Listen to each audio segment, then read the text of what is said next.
শুনতে গেলে থামতে হবে।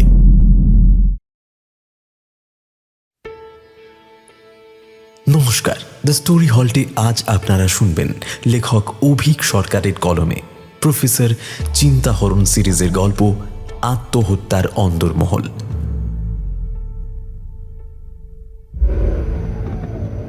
ওপরতলা থেকে নির্দেশ পাওয়া মাত্র বেরিয়ে পড়েছিল মনুজেন্দ্র। তার বাড়ি থেকে দমদম এয়ারপোর্ট যেতে খুব কম করে হলেও 1 ঘন্টা লাগে। এখন বাজে 9:30। ফ্লাইট নামবে 11:30 নাগাদ।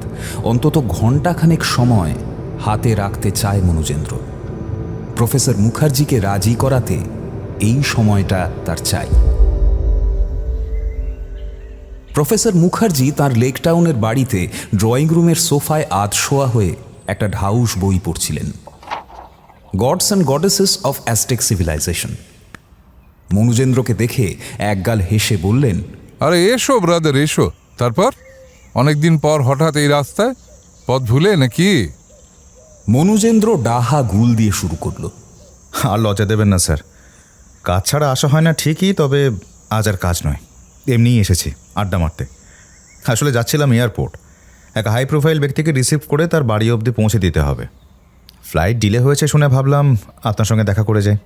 বটে, সিআইডি তাহলে গোয়েন্দাগিরি ছেড়ে সিকিউরিটি এসকর্টের কাজও করছে? এ তো ভারী অদ্ভুত কথা শোনালে হে। কেসটা কি খুলে বলো তো বাপু। আসলে স্যার, রমেশ সার্ভানান হচ্ছেন দেশের একজন অন্যতম প্রতিরক্ষা বিজ্ঞানী। বিশেষ করে কম্পিউটার সায়েন্টিস্ট হিসাবে তার সমকক্ষ বিজ্ঞানী দেশে কেন, বিদেশেও কমই আছে। অত্যন্ত মেধাবী এই ভদ্রলোক এই কলকাতাতেই জন্মেছিলেন, এক তামিল পরিবারে। বাঁধিয়ে রাখার মতো একাডেমিক কেরিয়ার। উচ্চ মাধ্যমিকে মার্কাটেরই রেজাল্ট করে চলে যান আইআইটিতে কম্পিউটার সায়েন্স নিয়ে পড়বেন বলে। তারপর মাস্টার্স আর পিএইচডি করে সোজা বিদেশে পাড়ি। সবাই ভেবেছিল যে উনি এবার বিদেশেই কোনো ইউনিভার্সিটিতে যোগ দিয়ে সেখানে অধ্যাপনার কাজে লেগে যাবেন, কিন্তু রমেশ সার্ভানান সম্পূর্ণ অন্য ধাতুতে গড়া মানুষ। তিনি বিদেশের উজ্জ্বল ভবিষ্যতের হাতছানি উপেক্ষা করে দেশে ফিরে আসেন এবং দেশের সুপার কম্পিউটিং প্রজেক্টে যোগ দেন। লোকে বলে আজ মহাকাশ গবেষণা বা মিলিটারি টেকনোলজিতে প্রতিবেশী দেশগুলির তুলনায় ভারতের এগিয়ে থাকার অন্যতম কারিগর এই রমেশ সার্ভানান। এখন তিনি চেষ্টা করছেন কীভাবে আর্টিফিশিয়াল ইন্টেলিজেন্স আর মেশিন লার্নিংয়ের সাহায্যে ভারতের প্রতিরক্ষা ব্যবস্থাকে আরও উন্নত করা যায়।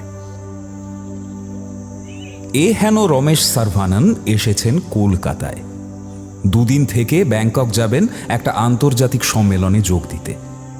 এমনিতেই শত্রু দেশের ডিফেন্স সায়েন্টিস্টের ওপর হামলা কোনো নতুন কথা নয়, আর ভারতের শত্রু সংখ্যাও তো নেহাত কম নয়। তাই রমেশ সার্ভানান স্বরাষ্ট্রমন্ত্রক থেকে একটা সিকিউরিটির কভার পেয়ে থাকেন। এই কদিন কলকাতা পুলিশকে তার দেখভাল করতে হবে। সেই নিয়ে একটা টিম গঠন করা হয়েছে, আর কোনো অজ্ঞাত কারণে সেই টিমে মনুজেন্দ্রকেও সামিল করা হয়েছে।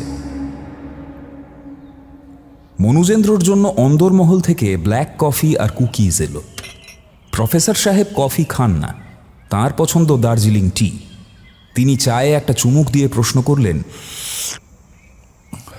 তা এই হাই প্রোফাইল বিজ্ঞানীটির কে কে আছেন কলকাতায়?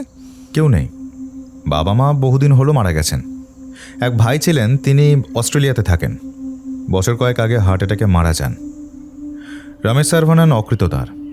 তার ভাই সুরেশ, যিনি হার্ট অ্যাটাকে মারা যান, তিনি বিয়ে করেছিলেন। সুরেশ আর তার স্ত্রীর কিসের যেন একটা ব্যবসা আছে। ভদ্রমহিলা কালভদ্রে আসেন, কয়েকদিন থাকেন, আবার অস্ট্রেলিয়ায় চলে যান। বাড়িতে তাহলে থাকে কে? কেয়ারটেকার গোছের কেউ নেই? পরিষ্কার জানি না, আজ কথা হলে জানতে পারবো। যাবেন নাকি? শেষের প্রস্তাবটা এতই আকস্মিক যে প্রফেসর মুখার্জি হকচকিয়ে গেলেন। কোথায় যাব?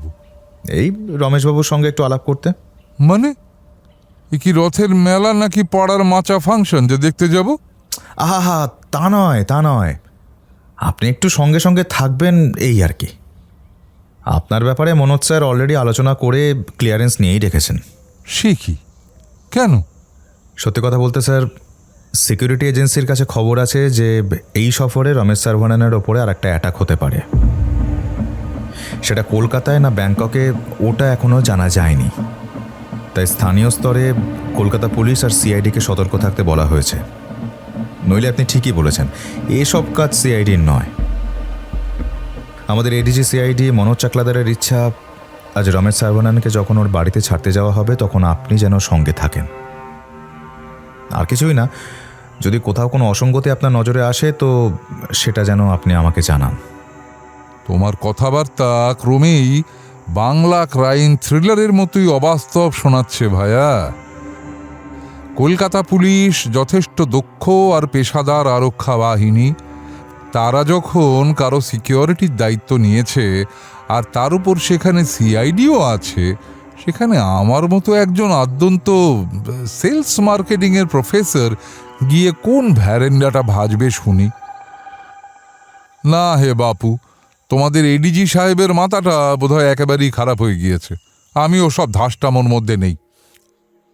কিন্তু প্রফেসর মুখার্জির কোনো ওজোর আপত্তি টিকল না।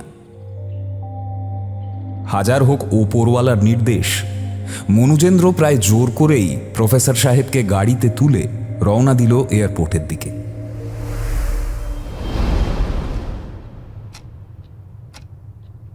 রমেশ সার্ভানানের সঙ্গে প্রফেসর মুখার্জির প্রথম মোলাকাতটা খুব একটা সুখের হলো না।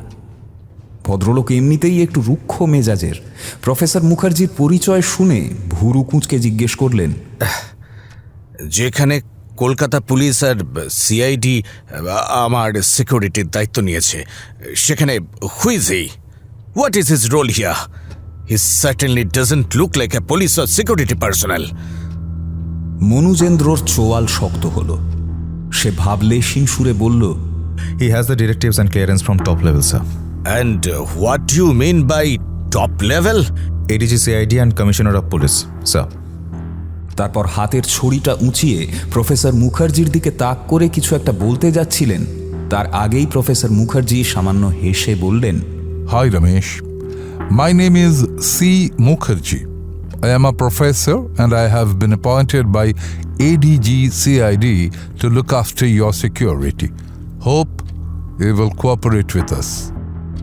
রমেশ ডাক শুনে থমকে গেলেন রমেশ সার্ভানান। তিনি স্যার শুনতেই অভ্যস্ত। একবার খড়ো চোখে প্রফেসর মুখার্জিকে দেখলেন, তারপর বললেন, আই সি, বাংলার পুলিশ আর নিজেদের ওপর ভরসা রাখতে পারছে না, প্রফেসর অ্যাপয়েন্ট করতে হচ্ছে। তা আপনি কোন সাবজেক্টের প্রফেসর শুনি? আমরা কি আলোচনাটা গাড়িতে যেতে যেতে করতে পারি না স্যার? Okay, let's proceed. আর প্রফেসর সাব, আপনি একটু আমার গাড়িতে আসুন তো। কোন কোন সাবজেক্ট পড়ান একটু খোঁজ খবর নিয়ে নি। মনুজেন্দ্র তার গাড়িতে উঠে পড়ল। প্রফেসর মুখার্জিকে বগলদাবা করে রমেশ সার্ভানান তাঁর জন্যে আনা কলকাতা পুলিশের গাড়িতে উঠে পড়লেন। দুটো পুলিশের জিপ তাঁদের ফলো করতে লাগল।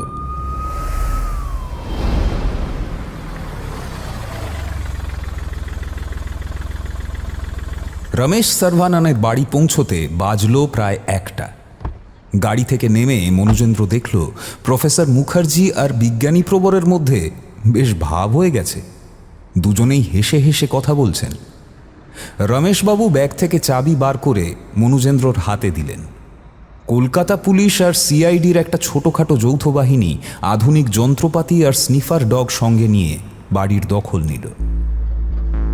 তারা চেক করে দেখবে বাড়িতে কোথাও কেউ বিস্ফোরক জাতীয় কিছু লুকিয়ে রেখে গেছে কিনা। অকুস্থলে উপস্থিত ছিলেন লেক থানার OC Ajay Sasmal. Young officer, দেখতেও বেশ সুদর্শন। মনুজেন্দ্রকে দেখে হেসে এগিয়ে এলেন। কি খবর দাদা, সব ওকে তো? আসার পথে কোনো অসুবিধে হয়নি তো? না, তেমন কিছু হয়নি, তবে অত্যন্ত খড়ুস টাইপের লোক।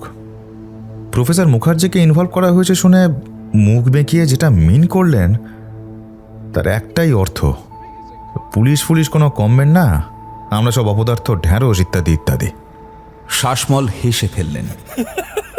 তারপর রমেশ সার্ভানান আর প্রফেসর মুখার্জির দিকে তাকিয়ে বললেন, দেখে তো মনে হচ্ছে না, দিব্যি তো হাসি মুখে আড্ডা দিচ্ছেন। কি জানি প্রফেসর সাহেব কোন মন্ত্রে বুড়োকে বশ করলেন। একটু পরে পুলিশের টিম বেরিয়ে এসে অজয় শাসমলকে অল ক্লিয়ার রিপোর্ট দিল। রমেশ সার্ভানন প্রফেসর মুখার্জির কাঁধে হাত দিয়ে বললেন, আসুন আসুন, এক কাপ কফি খেয়ে যান, আসুন।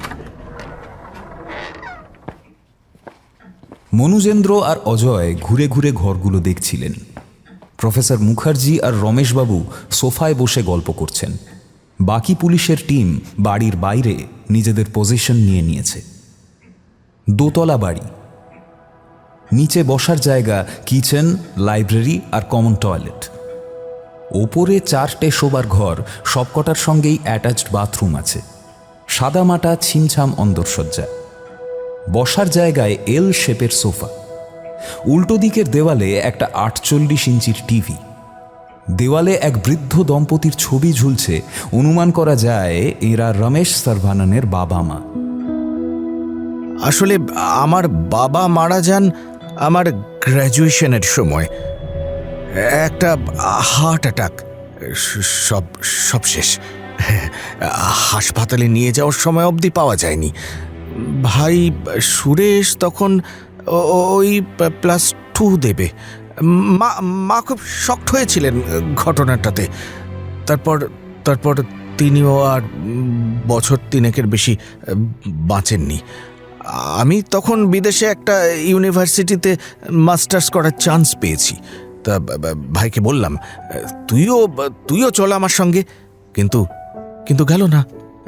ওর মাথায় তখন ব্যবসা করার ভূত চেপেছে।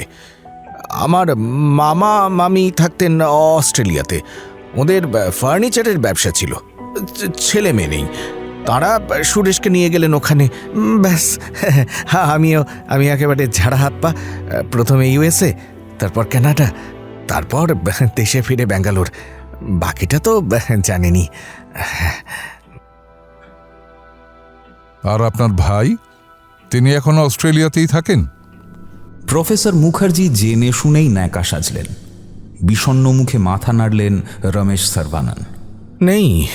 নেই। অস্ট্রেলিয়াতে থাকার সময় সুরেশ বিয়ে করে। মেয়েটি আমাদেরই স্বজাতি, নাম রামিয়া সুন্দররাজন। তারপর ওরা আজ থেকে বছর 4 আগে কলকাতায় ফিরে আসে। ভেবেছিল এখানে একটা বুটিক ফার্নিচারের আউটলেট খুলবে, কিন্তু এখানে ওরা শিফট করার পরই হঠাৎ সুরেশ মারা যায় হার্ট অ্যাটাকে। রামিয়াও খুব ভেঙে পড়েছিল। তারপরও অস্ট্রেলিয়া চলে যায়। রমেশ সার্ভাননের চোখ ছলছল করে এলো। মনে হলো কেঁদেই ফেলবেন। আশ্চর্য হয়ে যাচ্ছিল মনুজেন্দ্র। এই একটু আগেই লোকটার মুখে কি তীব্র অশ্রদ্ধা আর ঔদ্ধত্য দেখেছে সে। আবার এখন মনে হচ্ছে টিপিক্যাল মধ্যবিত্ত ভারতীয়। মনেই হচ্ছে না এই সেই দুর্মুখ উদ্ধত বিজ্ঞানী রমেশ সার্ভানন। বাড়ি কি সেই থেকে ফাঁকা পড়ে আছে? না, তা কেন? আমি তো বছরে 2-1 আসি। রামিয়াও আসে বছরে 1 করে। হাজার হোক, প্রপার্টিতে ওরও তো ভাগ আছে, তাই না? এই তো মাস 2 আগে এসেছিল। আমি অবশ্য তখন ইসরায়েলে একটা ডিফেন্স অ্যাসাইনমেন্ট নিয়ে ব্যস্ত, তাই দেখা হয়নি। তবে আজকাল অনেকেই বলেছেন বাড়িটা বিক্রি করে দিতে। সাউথ ক্যালকাটায় লেকের পাশে এমন জমি, ভ্যালুয়েশন বোঝেনি তো। অনেকেরই নজর আছে এই বাড়ির উপর, অনেকের নজর আছে, কিন্তু আমি বা সুরেশ কেউই বেচার কথা ভাবিনি। আসলে কি বলুন তো, মা বাবার স্মৃতি তো ঝট করে বিক্রি করতে মন চায় না। তাছাড়া আমি তো বিয়ে করিনি, রামিয়ারও কোনো বাচ্চা কাচ্চা নেই। এত টাকা নিয়ে আমাদের হবেটা কি? হ্যাঁ, কি হবে? তাহলে বাড়ির দেখাশুনো কে করেন? কেন, শঙ্কর কাকা আছেন তো এই বাড়ির কেয়ারটেকার। মনুজেন্দ্র আর প্রফেসর মুখার্জির মধ্যে চোখাচোখি হলো। শঙ্কর সাধু, মানে আমাদের শঙ্কর আঙ্কেল, বাবার আমল থেকে আমাদের বাড়িতে আছেন। আমি আর সুরেশ বলতে গেলে ওর হাতেই মানুষ।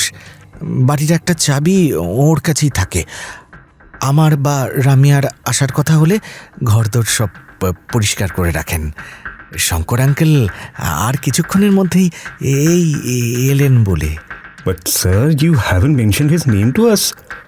আমরা কিন্তু আপনার জন্য কলকাতা পুলিশের ক্লিয়ারেন্স আছে এমন একজন হাউসকিপার অ্যাপয়েন্ট করেছি, and that person will be here any moment. Not needed officer, not needed. Shankar uncle ছাড়া এই বাড়ির হাউসকিপিংয়ের জন্য আমার কাউকে দরকার নেই, কাউকে দরকার নেই। But sir, I insist officer, I insist. Ramesh সার্ভাননের গলায় স্পষ্টতই উত্তেজনা, গলার শিরা ফুলে উঠেছে। If you need security clearance for him, please get that done. কিন্তু আমার অন্য হাউসকিপার চাই না, জাস্ট চাই না।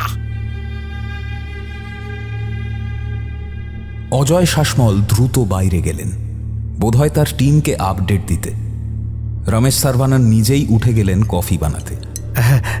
কম্পিউটিং ছাড়া আরেকটি কাজই আমি ভালো পারি, এই কফি বানাতে। নীলগিরির সেরা কফি সঙ্গে করে নিয়েছি, খেয়ে দেখুন কেমন লাগে। হ্যাঁ, বানিয়ে আনছি, দাঁড়ান। আবার সেই মিষ্টভাষী অতিথিপরায়ণ ভদ্রলোক।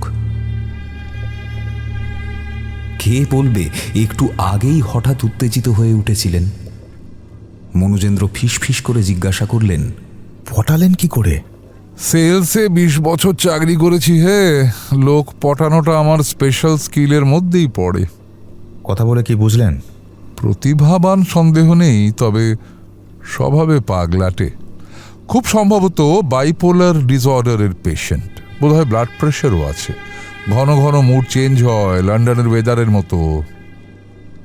4 কাপ কফি বানিয়ে নিয়ে এলেন রমেশ সার্ভানন, সঙ্গে কিছু কুকিজ। ট্রেটা সামনে রেখে বললেন, এই যে কফিটা খেয়ে দেখুন, এই জিনিস কলকাতায় পাবেন না।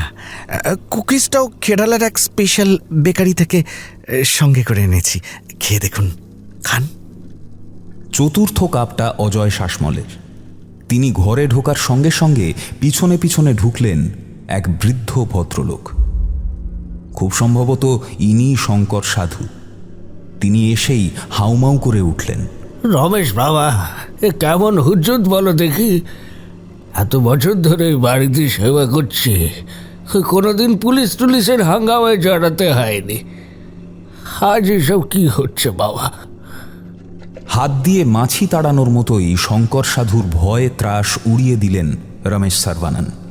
চিন্তা করো না কাকা, এসব রুটিন চেক আপ। আমি ওদের বলে দেব তোমাকে আর যেন না বিরক্ত করে। তারপর তোমার খবর বলো, মেয়ে জামাই কেমন আছে? আর আর আর তোমার ওই আর্থ্রাইটিসের ব্যথাটা কেমন আছে? দুপক্ষের কিছু সুখ দুঃখের কথা হলো, তার বেশিরভাগই বাকিরা কিছুই বুঝলেন না। শঙ্কর সাধু কিছুক্ষণ পর চোখ মুছে উঠে গেলেন কিচেনের দিকে। বাকিরাও উঠে পড়লেন। পুলিশের লোকজন তাদের পজিশন নিয়ে নিয়েছে। কাল বিকেলে রমেশ সার্ভানন কলকাতা এয়ারপোর্ট যাবেন ব্যাংককের ফ্লাইট ধরতে। ততক্ষণ অবধি তাদের ডিউটি। নীলগিরির কফির কথায় কেরালার সিনিক বিউটির কথা এলো। সেখান থেকে আড্ডার মোড় ঘুরে গেল বন জঙ্গল আর গাছপালার দিকে। কথায় কথায় রমেশবাবু বললেন, আমাদের বাড়ির পেছনে একটা ছোট বাগান আছে, আমার মায়ের নিজের হাতে করা বাগান, এখনো বাঁচিয়ে রেখেছি। আমি আর রামিয়া, আমাদের দুজনেরই খুব বাগান করার শখ। দেখবেন নাকি? হ্যাঁ, দেখবেন একবার, দেখবেন। কিচেন থেকে শঙ্কর সাধু চেঁচিয়ে বললেন, বাগান কিন্তু পরিষ্কার করা হয়নি রমেশ বাবা, ঝোপঝাড়ে জঙ্গল হয়ে আছে একেবারে। কেন কেন বাগান তো রেগুলার পরিষ্কার রাখার কথা কাকা, কেন? মাস দুয়েক আগে রামি আমা এসেছিল না, সঙ্গে করে বেশ কিছু নতুন নতুন গাছের চারা এনেছিল। কিছু নিজে পুঁতলো, কিছু আমি পুঁতলাম।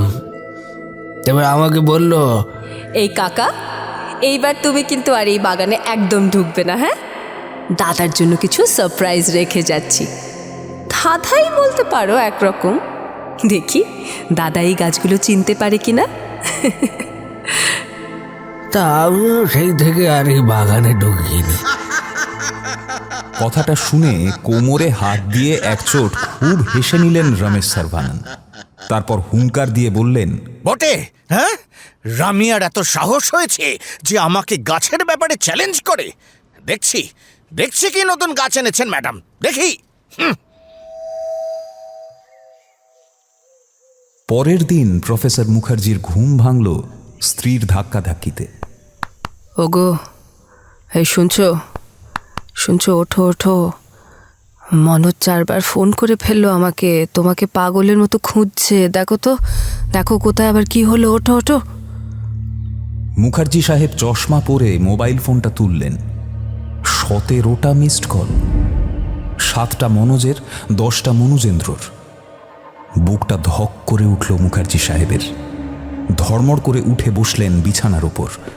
লাস্ট মিসড কলটা মনুজেন্দ্ররই। তাকেই প্রথম ফোনটা করলেন প্রফেসর মুখার্জি। একবার রিং হতেই ফোন তুলল সে। কোনো হাই, হ্যালো, গুড মর্নিং ইত্যাদি ফর্ম্যালিটির মধ্যে দিয়েই গেল না।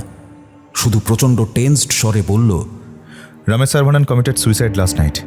আপনি শিগগির ওর বাড়িতে চলে আসুন। বলেই ফোনটা কেটে দিল সে। প্রফেসর মুখার্জি খানিকক্ষণ হতভম্ব হয়ে বসে রইলেন। তারপর প্রায় লাফিয়ে নামলেন খাট থেকে। বাথরুমের দিকে দৌড়তে দৌড়তে স্ত্রীর উদ্দেশ্যে একটা হাঁক ছাড়লেন।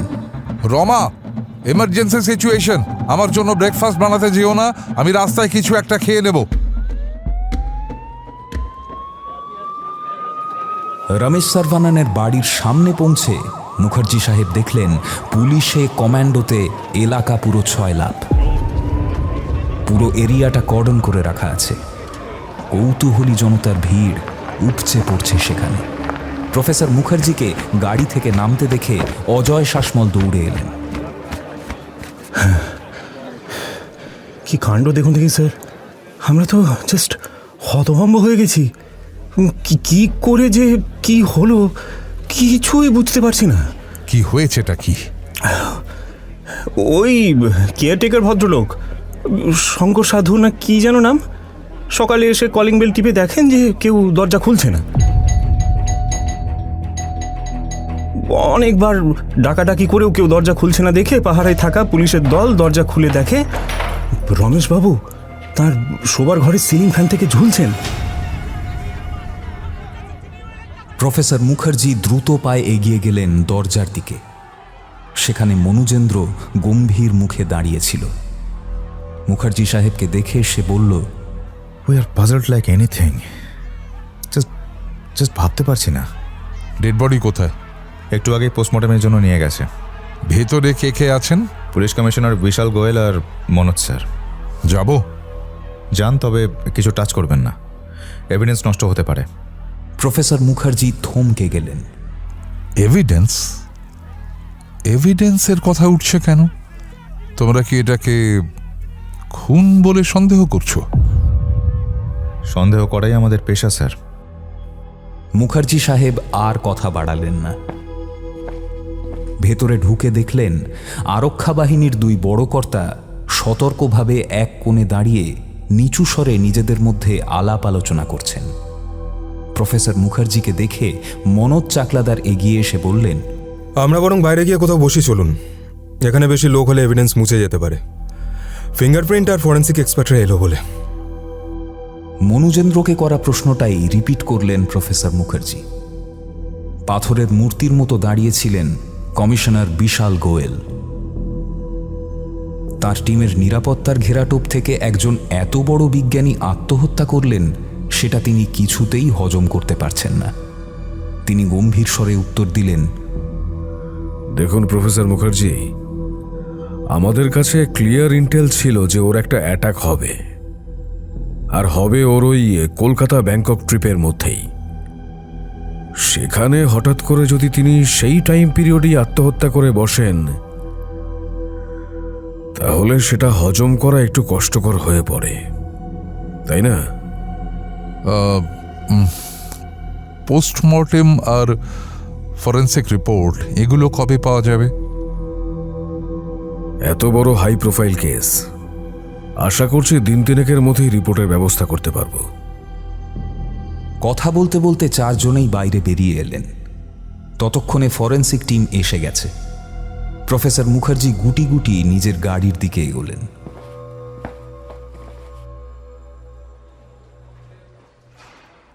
দুদিন পরের কথা।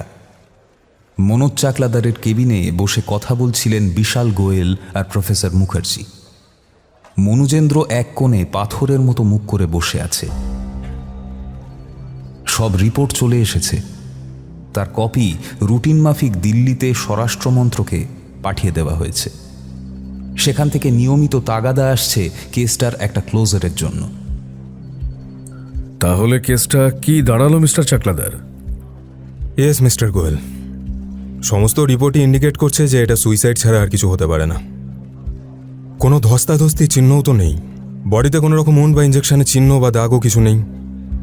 ইনফ্যাক্ট সারা বাড়িতে শঙ্কর সাধু আর রমেশ সার্ভানন ছাড়া অন্য কারোর ফিঙ্গারপ্রিন্টও পাওয়া যায়নি। Confirm suicide? অপরাধী যদি হাইলি ট্রেন্ড অ্যাসাসিন হয়, ফিঙ্গারপ্রিন্ট বা অন্য ট্রেস ক্লিন আপের সর্বোচ্চ স্তরের পারদর্শী হয়। না, তার কোনো চান্স নেই। ভিসেরাতে পয়জন বা অন্য কিছু ট্রেসও পাওয়া যায়নি। গানশট বা অন্যান্য কোনো উন্ডের তো প্রশ্নই ওঠে না। এমনকি আমরা রেডিও অ্যাক্টিভ পয়জনিংয়ের দিকটাও ভালো করে চেক করে দেখেছি, কিন্তু খুনের কোনো চেষ্টার কিন্তু প্রমাণ নেই। কেসটা তাহলে কি দাঁড়ালো? কেসটা এই যে আমাদের কারুরই কিছু করার নেই। মিস্টার রমেশ সার্ভানন সজ্ঞানে সুস্থ শরীরে সিলিং ফ্যানে দড়ি ঝুলিয়ে আত্মহত্যা করেছেন, এটা খুবই পরিষ্কার। এটা একেবারে প্রুভেন ফ্যাক্ট। অন্য কিছু হওয়ার কোনো চান্সই কিন্তু নেই। কিন্তু কেন?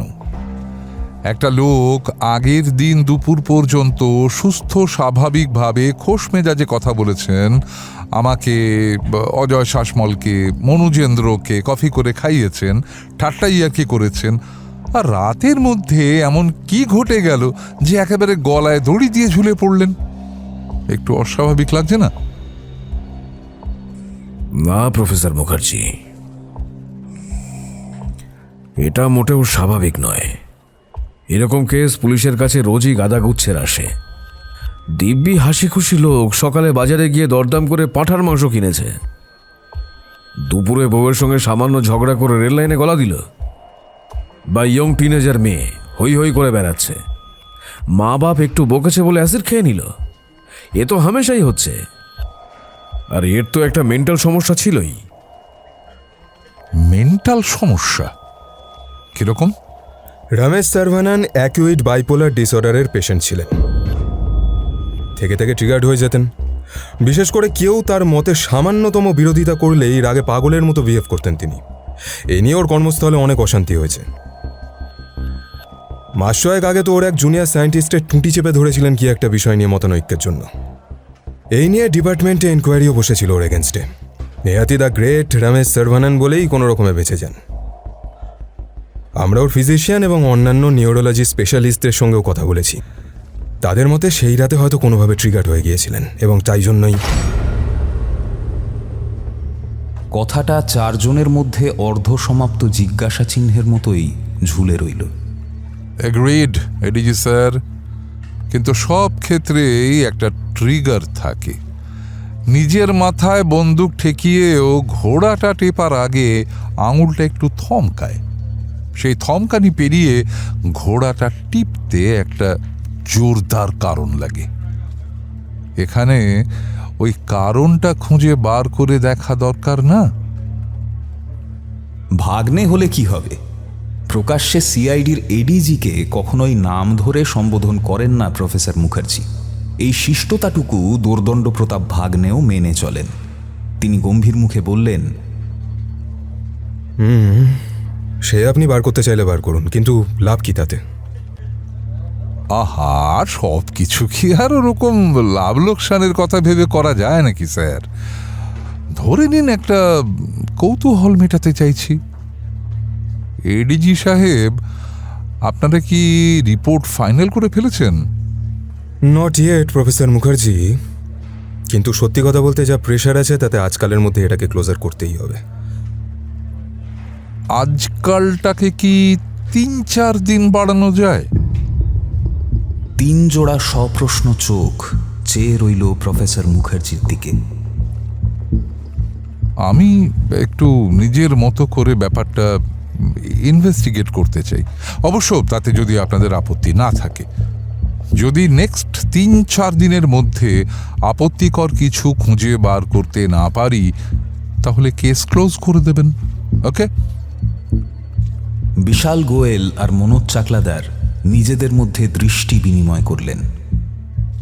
তারপর মনোজ চাকলাদার বললেন, ওয়েল প্রফেসর মুখার্জি, আপনি নিজের মতো করে খোঁজখবর করতেই পারেন যদি আপনি চান, and obviously unofficially, that goes without saying. কি বলেন মিস্টার গোয়েল? প্রফেসর মুখার্জি আগেও বেশ কিছু ভেলকি দেখিয়েছেন। আমার কোনো আপত্তি নেই। দরকার পড়লে কলকাতা পুলিশের পক্ষ থেকে সব রকম সহায়তা দেওয়া হবে। গুড, তবে 4 দিন নয় 3 দিন। 3 দিনের বেশি সময় আমরা আপনাকে দিতে পারছি না প্রফেসর মুখার্জি। 3 দিনের মধ্যে আপনি যদি কিছু খুঁজে পান তাহলে ভালো, না হলে এই কেস আমাদের ক্লোজ করতেই হবে।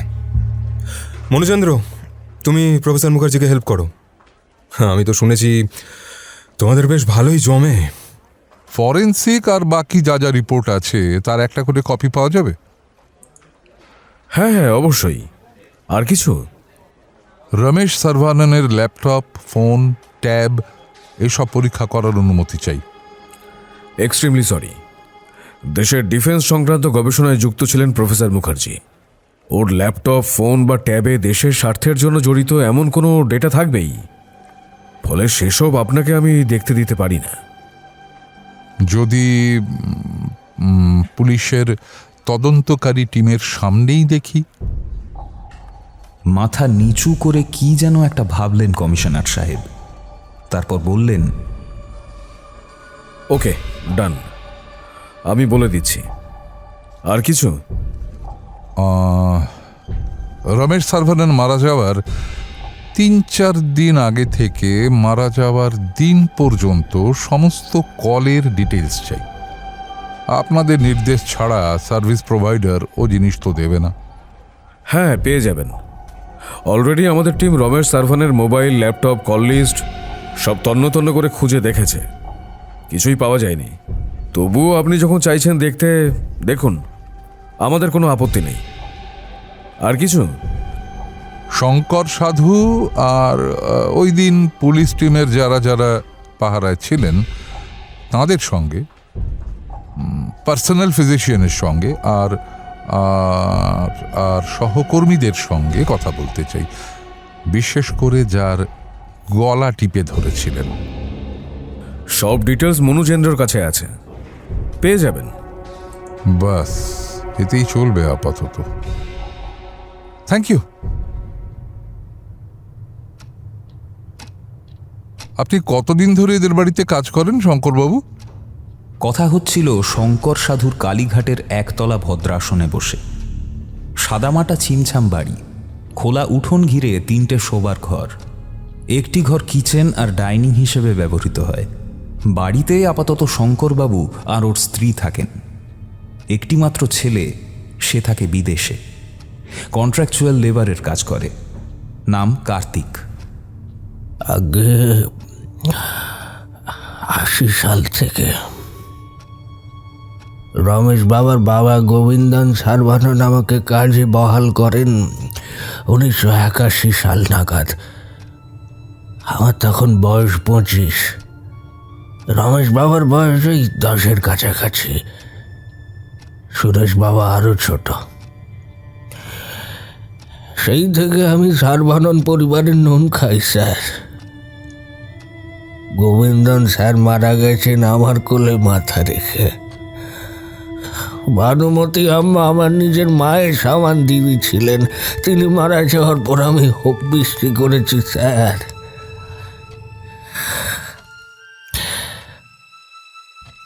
আম্মা মারা যাওয়ার আগে আমার হাত ধরে বলে গেলেন, শঙ্কর, তুই ছেলে দুটোকে দেখিস, ওদের তো আর কেউ রইল না, ছেলে দুটোকে দেখিস।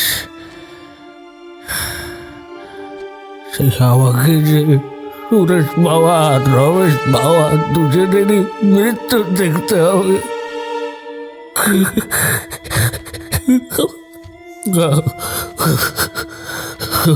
প্রফেসর মুখার্জি ভদ্রলোককে খানিক সামলে ওঠার সময় দিলেন। তারপর নিষ্পৃহভাবে বললেন, সেদিন আমরা কফি খেয়ে বেরিয়ে যাবার পর কি কি হলো এক এক করে বলে জানতো।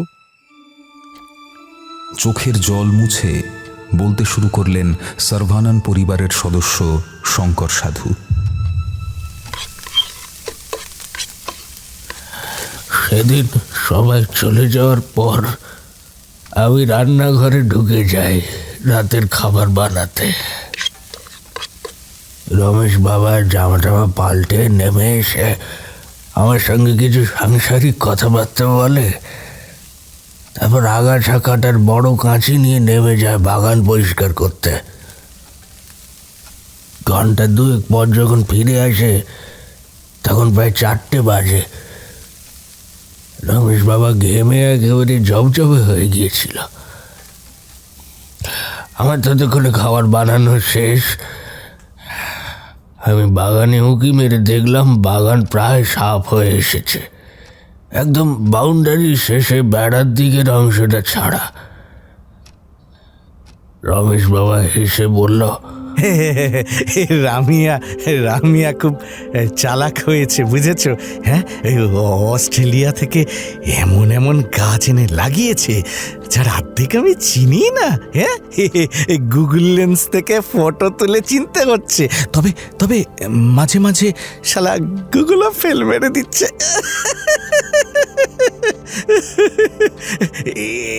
এমন রেয়ার গাছ জুটিয়েছে হতচ্ছাড়ি যে কি বলবো। এসব কোত্থেকে জোটালো কে জানে। দাঁড়াও, ওকে একবার ফোন করি, দাঁড়াও। বলে রামিয়া মাকে কল করলো। অস্ট্রেলিয়াতে তখন বোধহয় অনেক রাত। দুজনে খুব হাসি ঠাট্টা হলো। তারপর রমেশ বাবা আমাকে বলল, তুমি বাড়ি যাও কাকা, বাড়ি যাও। তখন কটা বাজে? এই ধরুন বিকেল 4টে। তারপর আর কি, আমি ওর ওষুধ গুছিয়ে দিয়ে বাড়ি চলে এলাম। তখনও অবধি রমেশবাবুর আচার আচরণে কোনো অস্বাভাবিকতা দেখেছিলেন? না স্যার, মা কালীর কিরে, রমেশ বাবা একদম সুস্থ স্বাভাবিক ছিলেন। আর এই সুস্থ স্বাভাবিক মানুষটা রাতের মধ্যে আত্মহত্যা করে ফেললেন? শঙ্কর সাধুর চোখ আবার জলে ভরে এলো। আমি কি করে বলবো স্যার, রমেশ বাবা যে পাগলামির ঝোঁকে। পাগলামির ঝোঁকে? সোজা হয়ে বসলেন প্রফেসর মুখার্জি। রমেশবাবু পাগল ছিলেন নাকি? কে বললো আপনাকে? আসলে রমেশ বাবার তো ছোটবেলা থেকেই একটা মাথার ব্যামো ছিল। থেকে থেকে রেগে যেতেন, জিনিসপত্র ছুনোছুনি করতেন, মাঝে মাঝে তো মারধরও। বলতে বলতে থেমে গেলেন শঙ্কর সাধু। কাকে মারধর করতেন রমেশ সার্ভানান? আগে সত্যি কথাটা না বললে কিন্তু আমরা সঠিক তদন্তের পথে এগোতে পারবো না শঙ্করবাবু। আগে রেগে গেলেই নিজের মা বাবা আর সুরেশ বাবাকে বেধড়ক পেটাতেন রমেশ বাবা। তারপর অনেক ওষুধপত্র ডাক্তার দেখিয়ে রমেশ বাবাকে ঠিক করা হয়। তবে ডাক্তারবাবু বলেই দিয়েছিলেন এ রোগ কোনোদিনও সারবে না, ওষুধ খেলে নাকি খানিক সামলানো যাবে, এই যা। কোন ডাক্তার জানো? সে তো অনেক দিন আগের কথা বাবু, কোন ডাক্তার মনে নেই। গড়িয়াহাটায় বসতেন। হ্যাঁ, গড়িয়াহাটায়। এটুকুই মনে আছে। তবে মাঝে নাকি বেড়েছিল, খবর পেয়েছিলাম। আপনি সেখান নাকি গলা টিপে ধরেছিলেন। পরে বোম্বের কোন ডাক্তারকে দেখিয়ে নাকি একটু সুস্থ হয়েছিলেন শুনেছি। কোন ডাক্তার? সে জানি না বাবু, সুরেশ বাবা হয়তো বলতে পারত। এখন রামিয়া মা জানলেও জানতে পারেন হয়তো। রামিয়া সুন্দররাজন ওরফে সর্ভাননকে দেখতে একেবারেই তামিলদের মতো নয়। গায়ের রং ধবধবে ফর্সা, তার উপর মহিলা যাকে বলে চোখ ধাঁধানো সুন্দরী, আর তেমনি স্মার্ট। চেহারার মধ্যে একটা বিদেশি ছাপ আছে, খুব সম্ভবত অস্ট্রেলিয়াতে সারা জীবন কাটানোর ফল। ভাসুরের মৃত্যুর খবর পাওয়া মাত্র ফ্লাইট বুক করেন, এসে পৌঁছেছেন দিন দুয়েক হলো। রমেশ সার্ভাননের মৃত্যু যে ওকে নাড়িয়ে দিয়েছে সেটা দেখেই মালুম হচ্ছিল। বিধ্বস্ত চেহারা, চোখ কোটরে বসে গেছে, চুল অবিন্যস্ত।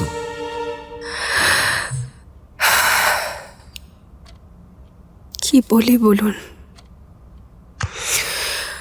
আমার মনে হচ্ছে আমি দ্বিতীয়বার পিতৃহারা হলাম। বিশ্বাস করুন, এই পৃথিবীতে এখন আমার বলতে আর কেউ রইল না, কেউ না। মা বাবা মারা গেছেন সে তো কবেকার কথা, আর সুরেশের কথা তো জানেনি, তার মধ্যে দাদাও। রামিয়া ভেঙে পড়েছেন দেখে একটু সময় নিলেন প্রফেসর মুখার্জি। তারপর বললেন, আপনারা কি অনেক দিন ধরেই অস্ট্রেলিয়াতে আছেন? হ্যাঁ, আসলে আমার বাবা খুব ইয়াং এজে চাকরি নিয়ে অস্ট্রেলিয়া চলে যান, তারপরে ওখানেই বিয়ে করেন।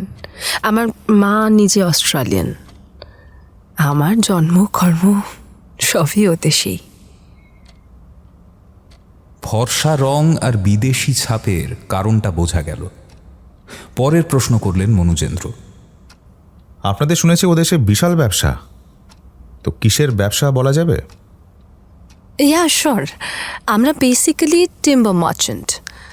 ব্যবসাটা বাবাই শুরু করেন, আমি আরও বড় করেছি আর কি। আমাদের স্টারমার্ক গ্রুপের কিন্তু যথেষ্ট সুনাম আছে। গোটা সাউথ ইস্ট এশিয়া জুড়ে বিভিন্ন দেশে আমাদের টিম্বার যায়। সুরেশবাবুর সাথে আপনার আলাপ হলো কিভাবে? সুরেশের মামা মামির অ্যাকচুয়ালি ফার্নিচারের ব্যবসা ছিল। সুরেশ ওদের হেল্প করতো ব্যবসায়, আর আমরা ওদেরকে ওই টিম্বার সাপ্লাই দিতাম। সেই থেকেই আলাপ। বিয়ের প্রস্তাব ওর মামা মামি এনেছিলেন, তবে তাতে সুরেশ আর আমার কারুরই কোনো আপত্তি ছিল না। আপনারা তো কলকাতাতেও কিছুদিন ছিলেন।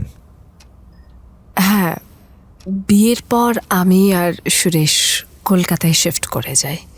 তখন দাদাও এখানে থাকতেন। আমাদের বেসিক্যালি প্ল্যান ছিল কলকাতায় এলিট ক্লাসের জন্য একটা বুটিক ফার্নিচারের আউটলেট খুলব। যদিও তার দরকার ছিল না, আমাদের যে সেভিংস আছে বাকি জীবনটা এমনিই কেটে যাবে। কিন্তু হাজার হোক, আমরা দুজনেই তো ব্যবসায়ী, চুপচাপ বসে থাকাটা আমাদের ধাতে নেই। কিন্তু কিছু করে ওঠার আগেই সুরেশ হঠাৎই এক রাতে হার্ট অ্যাটাক। এটা কবেকার কথা? তাও ধরুন বছর 6 হবে। দিস হ্যাপেন্ড ইন 2010, 2010-এর ডিসেম্বরের এন্ডে। এই ঘটনার পরে আমি অস্ট্রেলিয়া ফিরে যাই, আর দাদাও তারপরে ব্যাঙ্গালোর শিফট করে গেলেন।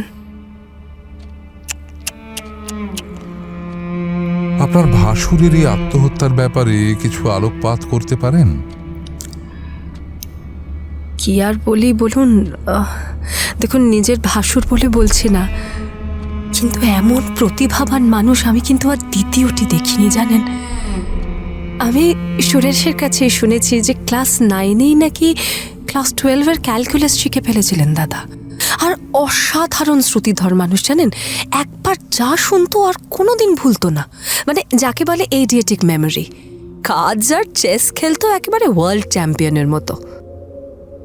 আপনার ভাসুরের কি হঠাৎ করে রেগে যাওয়ার প্রবণতা ছিল? অস্বস্তিতে নড়ে চড়ে বসলেন রামিয়া। হয়তো এতক্ষণে জেনেই গেছেন আপনি। অ্যাকচুয়ালি আমার ভাসুরের না ছোটবেলা থেকে বাইপোলার ডিসঅর্ডার আছে। মানে হঠাৎ করে উত্তেজিত হয়ে ওঠে, জিনিসপত্র ভাঙচুর করা, নিজের হাতের শিরা কেটে ফেলা, এসব অনেক অনেক কিছু করেছে ও। তারপর তো ডক্টর কনসাল্ট করেছিল এবং হি ওয়াজ ওকে, ঠিক ছিল। কিন্তু কি বলুন তো, মাঝে মাঝে মেজাজ হারিয়ে ফেলে এমন এমন কাজ করে ফেলতো যে ভাবা যায় না, সিরিয়াসলি।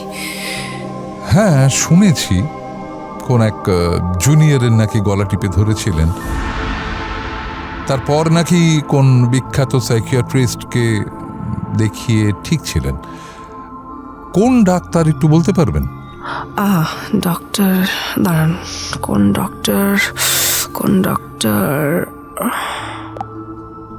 বিড়বিড় করতে করতে নিজের ফোন ঘাঁটতে লাগলেন রামিয়া। একটু পরেই তার মুখ উজ্জ্বল হয়ে উঠল।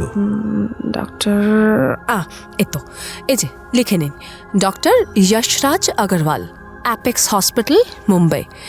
নাম্বারটা নোট করে নিন। মনোজেন্দ্র নিজের মোবাইলে নাম্বারটা সেভ করে নিল। সে জানে প্রফেসর মুখার্জির তার দরকার পড়বে না।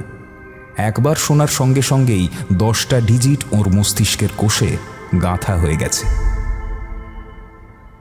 আর কিছু বলতে পারেন আপনার ভাসুরের ব্যাপারে? মানে কোনো বিশেষ চারিত্রিক বৈশিষ্ট্য, কোনো বিশেষ ধরুন শখ, আহ্লাদ? মানে আপনি নেশার কথা জানতে চাইছেন? না, মদ সিগারেট কিন্তু নিজের জীবনে ছুঁয়েও দেখেননি। উনি প্রচণ্ড ডিসিপ্লিন লাইফ লিড করতেন আর ভীষণ পরিষ্কার পরিচ্ছন্ন ছিলেন। মানে ওর সব কিছু টিপটপ গুছিয়ে রাখতে ভালো লাগতো। এটা না এক সময় ওর প্রায় ওসিডির লেভেলে পৌঁছে গেছিল, জানেন? মানে ওর জিনিসে কেউ হাত দিলে বা গুছিয়ে রাখার চেষ্টা করলেও ভয়ঙ্কর রেগে যেত। কোনো নারী সংসর্গ?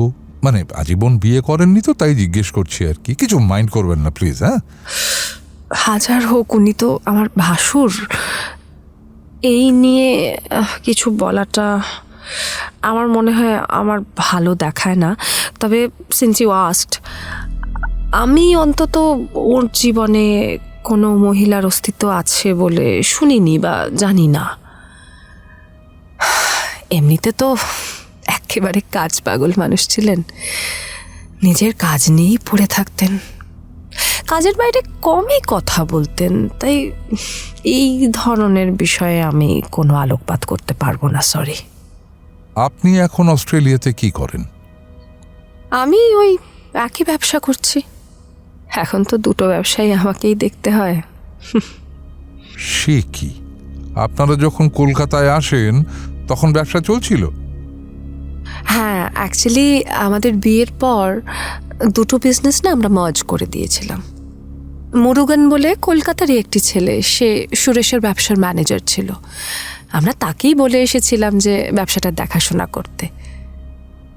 তা ও চলে যাওয়ার পর আমি যখন ফিরে গেলাম তখন আবার ব্যবসার ভার নিজের হাতেই তুলে নিলাম। কিছু তো একটা করতে হবে বলুন, নইলে একা একা এই জীবনটা নিয়ে বাঁচবো কি করে বলুন তো? না, সে তো বটেই। কলকাতার ছেলে বললেন, বাড়ি কোথায় এই মুরুগানের? এই রে, মুরুগানের আসল বাড়িটা তো কালীঘাট না হাজরা, ওই সাইডেই কোথাও একটা। এখন ও প্রিন্স আনোয়ার শাহ রোডে নিজের ফ্ল্যাট কিনেছে। আচ্ছা, আরেকটা কথা, আপনার ভাসুর যখন কলকাতায় আসতেন বা আপনারা যখন কলকাতায় ছিলেন তখন আপনাদের অসুখ বিসুখ হলে কাকে দেখাতেন? আমাদের family doctor, doctor Biswanath Chatterjee, গড়িয়াহাটে চেম্বার। বুঝলাম।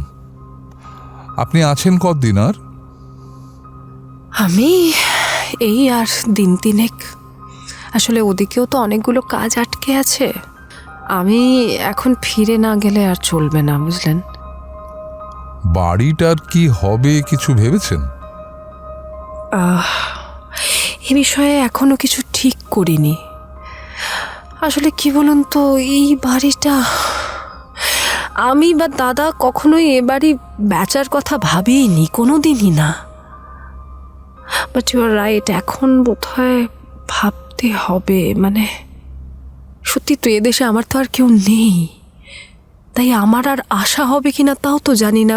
বেকার বেকার এই এত বড় বাড়িটা ফেলে রেখে কি লাভ বলুন?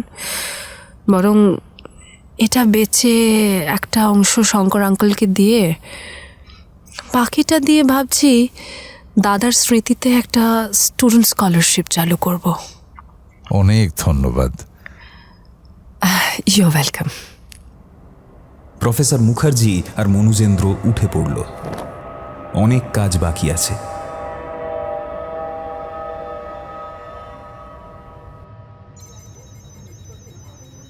সরকারি ফরেন্সিক বিশেষজ্ঞ বটকৃষ্ণ পাল প্রফেসর মুখার্জিকে দেখেই দুহাত কপালে প্রণামের ভঙ্গিতে ঠেকালেন। জয় গৌরনীতাই। যবে থেকে এডিজি স্যার বলেছেন আপনি আসতে পারেন, অপেক্ষা করে আছি কবে দেখা হবে স্যার। কেন এত অধীর আগ্রহের কারণটা কি? আমি দেখতে চাই এই সাদামাটা আত্মহত্যার কেস থেকে প্রফেসর মুখার্জি ম্যাজিশিয়ানের টুপির মধ্যে থেকে খরগোশ বার করার মতন কোন ক্রিমিনালকে টেনে বার করে আনেন। আপনি শিওর এটা একটা আত্মহত্যার কেস? 100% sir. No bullet, no poison, no bloodshed. একদম ক্লিন অ্যান্ড ক্লিয়ার, গলায় দড়ি দিয়ে ঝুলে পড়ার কেস স্যার। ভিসেরাতে কি কি পেয়েছেন? কিছু খাবারের অবশেষ আর ওষুধ, সেও নর্মাল ওষুধ রমেশ সার্ভানান যা খেতেন, আমরা মিলিয়ে নিয়েছি স্যার। আর কিছু নজরে পড়ার মতো অস্বাভাবিক কিছু? তেমন কিছু না। নাকে রক্ত জমেছিল, যেটা গলায় দড়ি দিলে অনেক সময় হতে পারে। ব্রঙ্কিয়াল ট্রাস্ট একটু অস্বাভাবিক ফুলে গেছিল, আর হাতের চেটো একটু লালচে হয়েছিল। ওই সম্ভবত কোনো অ্যালার্জির ফল। সম্ভবত কোনো অ্যালার্জি বলতে? ওখানে খুব সূক্ষ্ম সূক্ষ্ম কিছু রোঁয়া পেয়েছি। ওই লাউ গাছের পাতায় বা শুয়োপোকার গায়ে যেমন রোঁয়া থাকে ওই তেমন। সেগুলো পরীক্ষা করে দেখেননি? না স্যার, লাউ পাতা বা শুয়োপোকা দিয়ে আজ অব্দি কাউকে খুন করতে দেখিনি বা শুনিনি বলে। I see. আর কোনো অ্যানোম্যালি? ব্লাডে কোনো টক্সিক সাবস্ট্যান্স? Nothing sir. হাতের কাছে খুব অল্প মাত্রায় কিছু পেপটাইড পেয়েছি বটে, তবে তার পরিমাণ এতই কম যে অগ্রাহ্য করা চলে। চোখ বন্ধ করে কিছুক্ষণ বসে রইলেন প্রফেসর মুখার্জি।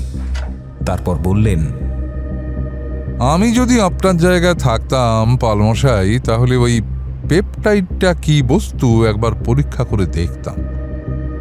আপনি বলছেন ভদ্রলোকের হাতের চেটো লালচে হয়ে গিয়েছিল, ব্রঙ্কিয়াল ট্র্যাক ফুলে গিয়েছিল, ডেফিনেটলি কোনো অ্যালার্জিক রিয়াকশনের ফল।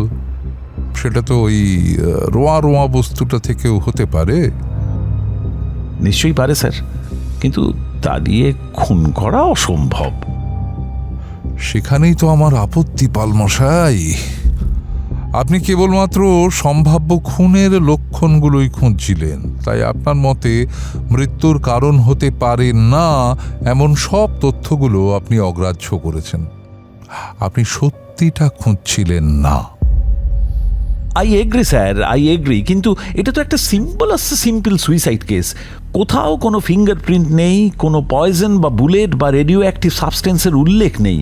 সেখানে একটা সামান্য অ্যালার্জি নিয়ে মাথা ঘামাতে যাবো কেন বলুন? কে জানে, হয়তো আপনার কথাই সত্যি। চলি তাহলে, একবার ভবানী ভবন যেতে হবে, ওই খরগোশের খোঁজেই।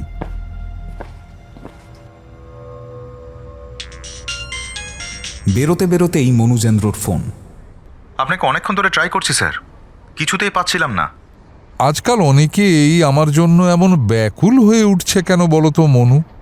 ওদিকে বটকৃষ্ণ পাল, তারপরেই তুমি। ব্যাপারটা কি?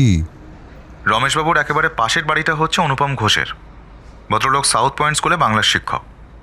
দুই প্রতিবেশীর মধ্যে বোধহয় খুব একটা সদ্ভাব ছিল না। ইনি আজ থানায় গিয়েছিলেন অজয় শাসমলের সঙ্গে দেখা করতে, রমেশবাবুর আত্মহত্যা নিয়ে কিছু কথা বলতে। অজয় সোজা আমার সঙ্গে কথা বলতে বলেছে। বটে, একেবারে পুলিশের কাছে যখন পৌঁছে গেছেন তখন নিশ্চয়ই কোনো আর্জেন্ট কথাই হবে। বাই যাবে, এই তোমাদের কোম্পানি দুপুরবেলা ব্রাহ্মণ সেবার কি ব্যবস্থা রাখে মনু? গড়িয়াহাটের বাঙাল হেঁসেলের সর্ষে ইলিশ খেয়েছো কখনো? ব্রাহ্মণ সেবা যথোপযুক্ত হলেও কি হবে, প্রফেসর মুখার্জিকে কিন্তু হতাশ হতে হলো। যে খবরের আশায় এদিকে এসেছিলেন তার কিছুই হলো না। তারপর মনুজেন্দ্রকে সাথে নিয়ে গেলেন অনুপম ঘোষের বাড়ি। লোকটার বয়স প্রায় 70-এর কাছাকাছি, হাইট 5 ফুট, রোগা ফর্সা চেহারা, মাথায় মস্ত বড় টাক, আর চোখে মুখে একটা কুটিল ধূর্ততার ভাব। দুজনকে আপ্যায়ন করে বসালেন, চায়ের অর্ডার দিলেন, তারপর হাসি মুখে বললেন, আপনারাই রমেশের আত্মহত্যার কেসটা দেখছেন না? আত্মহত্যা কি হত্যা সেটা বলা মুশকিল। আপাতত অস্বাভাবিক মৃত্যুর কেস বলাই ভালো। এবার বলুন, অজয়কে কি জানাতে গিয়েছিলেন? সিংহ রাশি, সিংহ লগ্ন, লগন চাঁদা ছেলে ছিল রমেশ। কিন্তু হলে কি হবে, ষষ্ঠে বসে আছে বক্রী বুধ। বুধই আবার সিংহ লগ্নের মারক গ্রহ। অস্বাভাবিক মৃত্যু তো কপালে লিখে নিয়েই এসেছিল ছেলেটা। মিস্টার ঘোষ, আমরা কিন্তু এখানে রমেশ সার্ভানানের কুষ্টি বিচার করতে আসিনি। কি বলতে চেয়েছিলেন সেটা বলুন। সেটা বলবো বলেই তো ডেকেছি। আসলে কি জানেন তো, বড় অভিশপ্ত জীবন ছেলেটার। মাথায় গন্ডগোল হলে যা হয় আর কি। রাগারাগি, জিনিসপত্র ছোঁড়াছুড়ি, ভাইয়ের গলা টিপে ধরা, কি করেনি ছোটবেলায়। বহু কষ্টে ওর বাপ ওকে ডাক্তার দেখিয়ে থেরাপি করিয়ে সুস্থ জীবনে ফিরিয়ে আনে। এমনকি অনেকটা সময় তো ওর মা ওকে বাড়ি থেকে বেরোতেই দিত না। মনুজেন্দ্র আবার মুখ খুলতে যাচ্ছিল, হাত তুলে থামালেন প্রফেসর সাহেব। এবার যদি কাজের কথাটা বলেন ঘোষমশাই। আমার কি মনে হয় জানেন, এর পেছনে একটা পারলৌকিক রহস্য আছে। কোনো প্রেতজনি প্রাপ্ত অতৃপ্ত আত্মার শিকার হয়েছে রমেশ। দুজনেই এত অবাক হয়ে গেলেন যে অনেকক্ষণ কিছু বলতেই পারলেন না। তারপর মনুজেন্দ্র খুব ঠান্ডা গলায় বলল, এরকম মনে হওয়ার কারণ? আসলে পরিবারটার ইতিহাস তো খুব একটা স্বচ্ছ নয়। রমেশের যে মাথার রোগ ছিল সে তো জেনেছেন নিশ্চয়ই। ওর বাপ মাকে সেই নিয়ে ছোটবেলায় কম হ্যাপা পোহাতে হয়নি। শেষে ওই গড়িয়াহাটের ডক্টর চ্যাটার্জিকে দেখিয়ে সুস্থ ছিল ছেলেটা। তারপর ধরুন সুরেশের হার্ট অ্যাটাক। একদম সাজোয়ান ছেলে, অস্ট্রেলিয়া থেকে এলো বউয়ের সঙ্গে সংসার করবে বলে, 1 সপ্তাহের মধ্যে হার্ট অ্যাটাক। কি বলবো বলুন? আপনি বাংলার শিক্ষক ছিলেন, তাই না? হ্যাঁ, কেন বলুন তো? না, কিছু না। এবার বলুন, আপনি এতে ভূত কোথায় খুঁজে পেলেন? সেই রাতে আমি একটা আশ্চর্য ঘটনা দেখি, বুঝলেন। সব বলবো বলেই ওসি সাহেবের কাছে যাওয়া।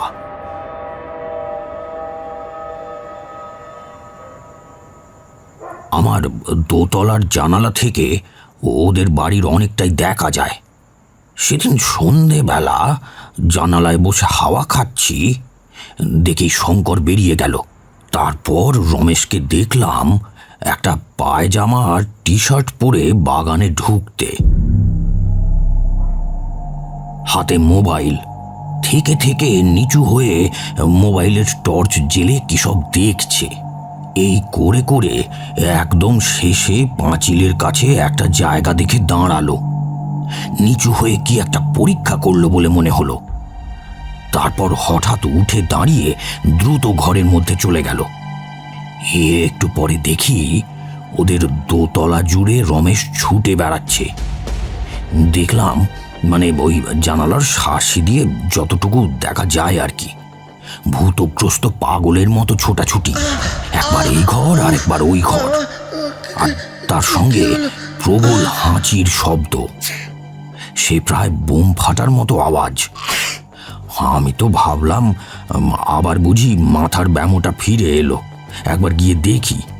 তারপর আবার ভাবলাম আমার হয়তো বয়স কম হলো না, এখন যদি আমারই গলা টিপে ধরে তাহলে গেছি আর কি।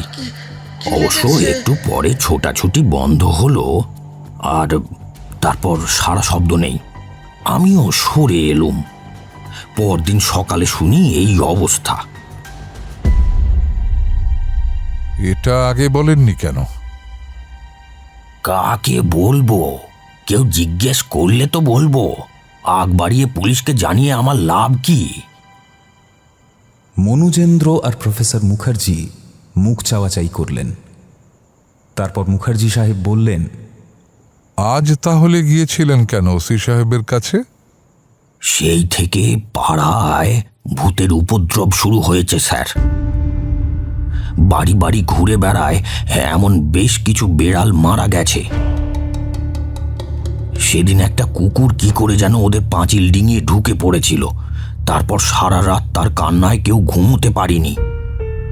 সকালে শুনলাম লেকের পাশে কোথায় নাকি বডি পাওয়া গেছে। উঠে পড়লেন দুজনে। মনুজেন্দ্র নিজের ভিজিটিং কার্ডটা বাড়িয়ে দিয়ে বলল, আপনি নজর রাখতে থাকুন মিস্টার ঘোষ, নতুন কিছু দেখতে পেলেই আমাকে জানাবেন। বাইরে বেরিয়ে প্রফেসর মুখার্জি বললেন, গাগু লোক। কেন? তার কারণ আছে। এবার এক কাজ করো তো বাপু, গাড়িটা একটু গড়িয়াহাটের দিকে নিয়ে চলো। একজনের সঙ্গে দেখা করা খুব জরুরি হয়ে উঠেছে। কে? ডাক্তার বিশ্বনাথ চ্যাটার্জি, সার্ভানন্দের ফ্যামিলি ফিজিশিয়ান। ডক্টর বিশ্বনাথ চ্যাটার্জির চেম্বার ফার্ন রোডে, গড়িয়াহাট মার্কেটের পিছন দিকটায়। বেশ প্রাচীন বাড়ি, খুব সম্ভবত গড়িয়াহাট পত্তনের প্রথম দিককার বানানো। উঁচু উঁচু সিলিং, মোটা দেয়াল আর পুরনো আসবাবপত্র মিলিয়ে বাড়িটার মধ্যে বেশ একটা আভিজাত্য আছে। ডক্টর চ্যাটার্জির চেম্বার বাড়ির একতলায়, দোতলায় ওর ভদ্রাসন। প্রফেসর মুখার্জি আর মনুজেন্দ্র যখন পৌঁছলেন তখন প্রায় 7টা। ডাক্তারবাবুর চেম্বার বন্ধ করার সময় শেষ রোগীটি বেরিয়ে যাওয়া মাত্র দুজনে চেম্বারে ঢুকে পড়লেন। ডক্টর চ্যাটার্জির বয়স হয়েছে। প্রফেসর মুখার্জি অনুমান করলেন 80-র কম কিছুতেই নয়। গায়ের রংটি কাশির পাকা পেয়ারার মতো। মাথার চুল প্রায় শেষ হয়ে এসেছে। চোখে মোটা চশমা আর মুখে একটি স্মিত হাসি। কিছু কিছু ডাক্তারবাবু আছেন যাদের দেখলেই মনে বেশ একটা ভরসা জাগে। ইনি হচ্ছেন সেই গোত্রের ডাক্তার। দুজনকে দেখে ডাক্তারবাবু অল্প হেসে বললেন, আরে আমার চেম্বারে পুলিশ যে, স্মরণকালের মধ্যে কোনো মানুষ খুন করেছি বলে তো মনে পড়ে না। প্রফেসর আর মনুজেন্দ্র দুজনেই হেসে ফেললেন। মনুজেন্দ্র নিজেদের পরিচয় দিল। প্রফেসর মুখার্জি বললেন, না না, আপনি ভুল ভাববেন না ডক্টর চ্যাটার্জি, আমরা একটা কেসের ব্যাপারে আপনার সাহায্য চাইতে এসেছি। Please shoot. আপনি রমেশ সার্ভানন, সুরেশ সার্ভানন এদের চেনেন নিশ্চয়ই। লেকের ওখানে বাড়ি। বাবার নাম গোবিন্দন সার্ভানন। হ্যাঁ, চিনি বই কি, আমি তো ওদের ফ্যামিলি ফিজিশিয়ান ছিলাম। সুরেশ সার্ভাননের হার্ট অ্যাটাকের সময় কি আপনি দেখেছিলেন ওকে? হ্যাঁ, ইনফ্যাক্ট ডেথ সার্টিফিকেটও আমিই লিখি। কেন বলুন তো? ওয়েল ডক্টর চ্যাটার্জি, সুরেশ সার্ভাননের দাদা রমেশ সার্ভানন আজ থেকে 2 দিন আগে সুইসাইড করেছেন। হোয়াট? চেয়ার থেকে প্রায় উঠেই পড়লেন ডক্টর চ্যাটার্জি। কি বলছেন কি? মনুজেন্দ্র ছোট করে পুরো ব্যাপারটা বলল। ডক্টর চ্যাটার্জি চুকচুক করে মাথা নাড়তে লাগলেন। ভেরি আনফর্চুনেট কেস, ভাবতেই পারছি না। কত ছোট থেকে দেখেছি ওদের, দুটো ভাই যে এভাবে। কয়েকটা প্রশ্ন ছিল ডক্টর চ্যাটার্জি। বলুন। রমেশ সার্ভাননের মানসিক রোগটা কি ছিল একটু খুলে বলবেন? অ্যাকিউট বাইপোলার ডিসঅর্ডার, হঠাৎ করে রেগে যাওয়া, ঘন ঘন মুড সুইং, হঠাৎ অ্যাংজাইটি, হঠাৎ করে ডিপ্রেশনে চলে যাওয়া, এসব হচ্ছে এই রোগের লক্ষণ।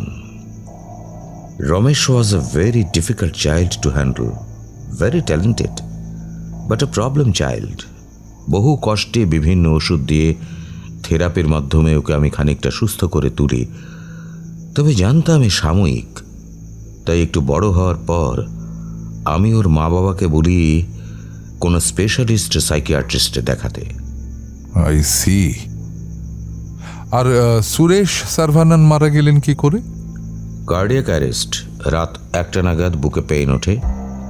ওর স্ত্রী আমাকে ফোন করেন, আমি যাই, গিয়ে দেখি সব শেষ। ওর স্ত্রী কাঁদছে, রমেশ বিধ্বস্ত অবস্থায় দাঁড়িয়ে আছে। আশেপাশের কয়েকজন পাড়া প্রতিবেশী, বাড়ির কাজের লোক, এরাও উপস্থিত ছিল। আমি সব চেক করে ডেথ সার্টিফিকেট লিখে দিয়ে আসি। আচ্ছা, সুরেশ সার্ভানন যখন বিয়ে করে কলকাতায় আসেন তখন কি তার স্ত্রী তার সঙ্গেই এসেছিলেন নাকি আগে? প্রশ্নটা শুনে মনুজেন্দ্র অবাক হলেও মুখে তা প্রকাশ করল না। ডক্টর চ্যাটার্জি একবার পূর্ণ দৃষ্টিতে প্রফেসর মুখার্জিকে দেখলেন, তারপর গম্ভীর মুখে বললেন, রামিয়া কলকাতায় আসার মাস 6 পর সুরেশ কলকাতায় আসে। ও অস্ট্রেলিয়াতে ব্যবসা গোটানোর কাজে আটকে গেছিল। এনিওয়ে, এবার আমাকে উঠতে হবে professor Mukherjee, please excuse me. দুজনে বেরিয়ে এলেন। মনুজেন্দ্র গাড়িটা গড়িয়াহাট ফ্লাইওভারের নিচে পার্কিং করেছিল। দুজনে সেদিকেই হাঁটতে লাগলেন। প্রফেসর মুখার্জিকে অস্বাভাবিক গম্ভীর দেখাচ্ছিল। তিনি হঠাৎ করে একটা পান সিগারেটের দোকানে দাঁড়িয়ে একটা সিগারেট কিনলেন। দেখা দেখি মনুজেন্দ্রও একটা সিগারেট ধরালো।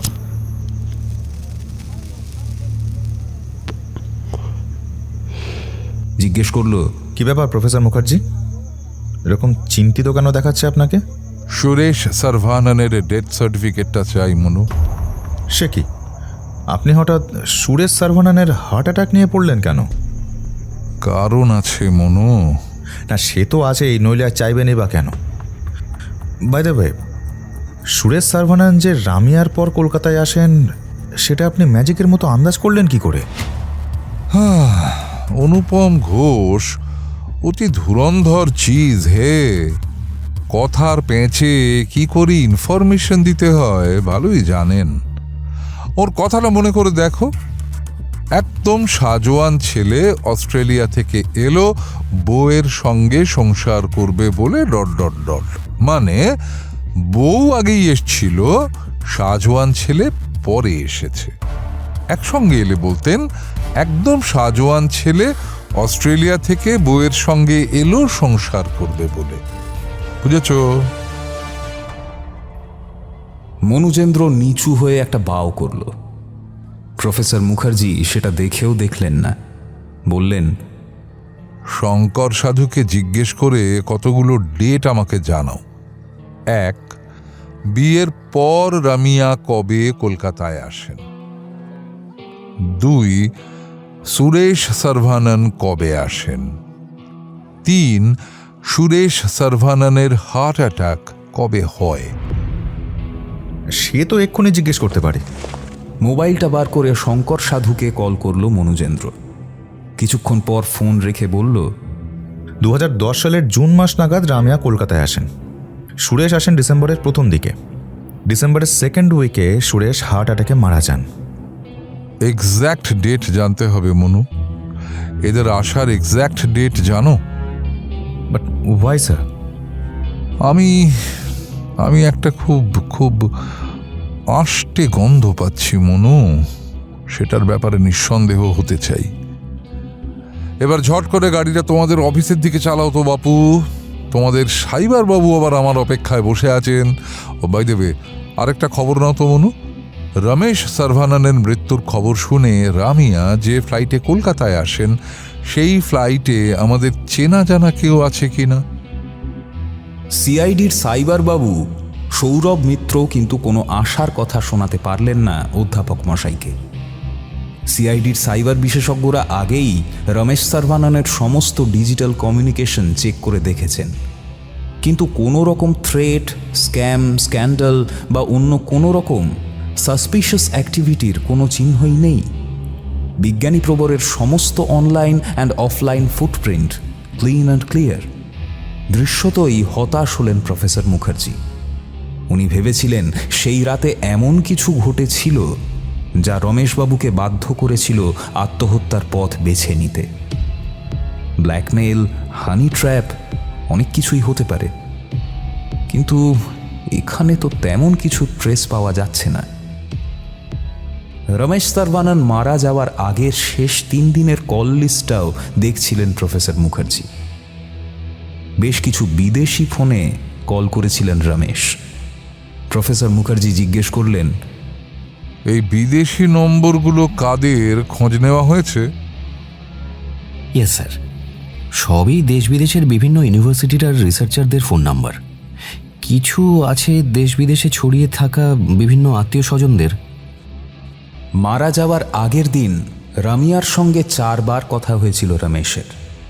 সেদিকে সৌরভ মিত্র দৃষ্টি আকর্ষণ করতেই মিত্রমশাই বললেন, আমরা ওনার লাস্ট 3 মাসের কল ডিটেলস চেক করেছি স্যার। উনি প্রায়ই রামিয়া ম্যাডামকে ফোন করতেন। তার ফ্রিকোয়েন্সি রিসেন্টলি বেড়েছিল না কমেছিল? গত 1 মাস একটু বেশি ঘন ঘন ফোন করেছিলেন রমেশ। ইন্টারেস্টিং। আচ্ছা, ওর ফোনে লাস্ট কি ছবি নেওয়া হয়েছিল দেখানো যাবে? মিত্তির মশাই মোবাইলে পিকচার গ্যালারি খুলে দেখালেন। কয়েকটা গাছের ছবি, সার্ভানানের বাড়ির বাগানের। অন্ধকারে নেওয়া হলে কি হবে, ছবি কিন্তু চমৎকার উঠেছে। দামি ফোনের ক্যামেরা হলে যা হয় আর কি। ছবিগুলো নিজের ফোনে ট্রান্সফার করালেন প্রফেসর মুখার্জি। এমনিতে এসব আইনে আটকায় বটে, তবে মাস 6 আগেই একটা সাইবার ফ্রডের কেসে দুজনের মধ্যে আলাপ হয়ে ব্যাপারটা বেশ ঘনিষ্ঠ পর্যায়ে গেছে। এরপর প্রফেসর সাহেব রমেশবাবুর বাড়ি থেকে সিজ করা সমস্ত আইটেমের লিস্টটা চাইলেন। তারপর সেটা খুব মন দিয়ে খুঁটিয়ে দেখে উঠে পড়লেন। মনুজেন্দ্রকে বললেন, বোধহয় বুনো হাঁসের পেছনেই ছুটছি মনু। এক কাজ করো, এই সিজার লিস্টটা আমাকে 1 কপি জেরক্স করে দাও দেখি। আমি বাড়ি যাই এখন, ভেবে দেখি কেসটায় কোনো মেরিট আছে কিনা। এনিওয়ে, কালই তো তোমার এডিজি সাহেবের দেওয়া টাইম লাইন শেষ হচ্ছে। যাওয়ার আগে একবার এডিজি সাহেবের ঘরে ঢু মেরে গেলেন প্রফেসর মুখার্জি। ভাগ্নে মশাইকে একটা কাজের কথা বলতে হবে, খুব ইম্পর্ট্যান্ট।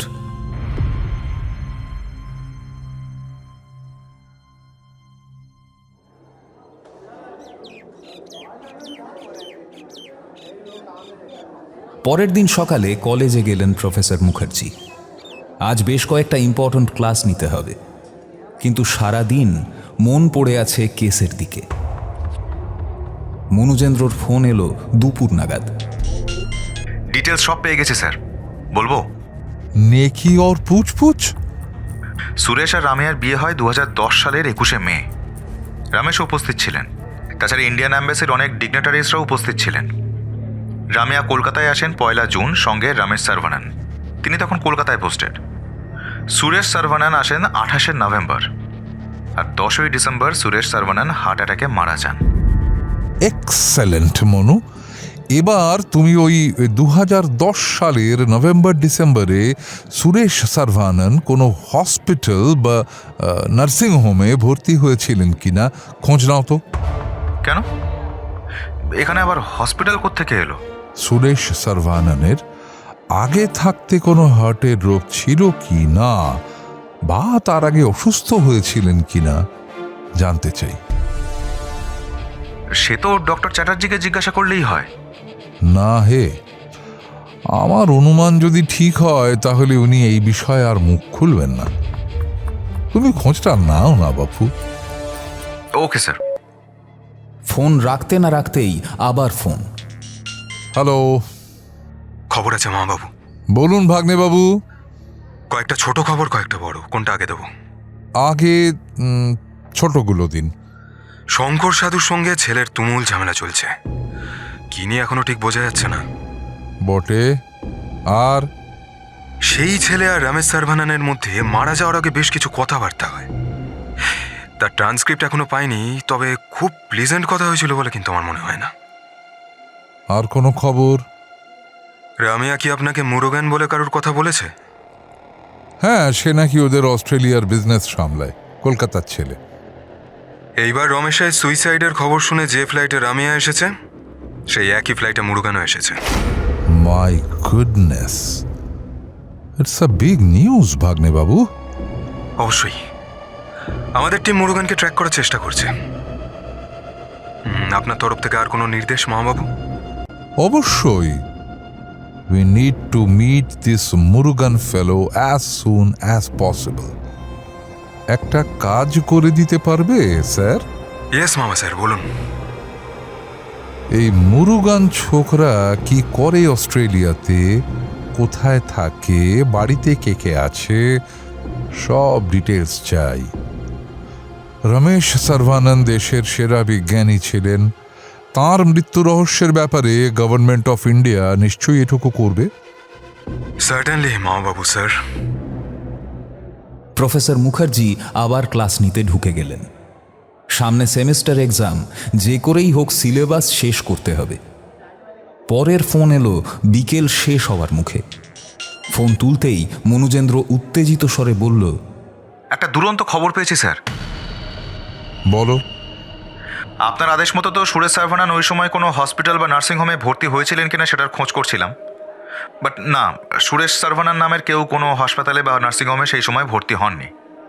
কিন্তু উনি মারা যাওয়ার পর 2010-এর 22শে ডিসেম্বর জনৈক মিস আর সারভানান সল্টলেকের আমৃতে ভর্তি হন। তারপর 25শে ডিসেম্বর তাকে রিলিজ করে দেওয়া হয়। আচ্ছা, কি হয়েছিল মিস আর সারভানানের?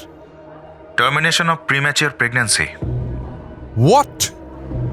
ইয়েস স্যার, তাও 2 মাসের মাথায়।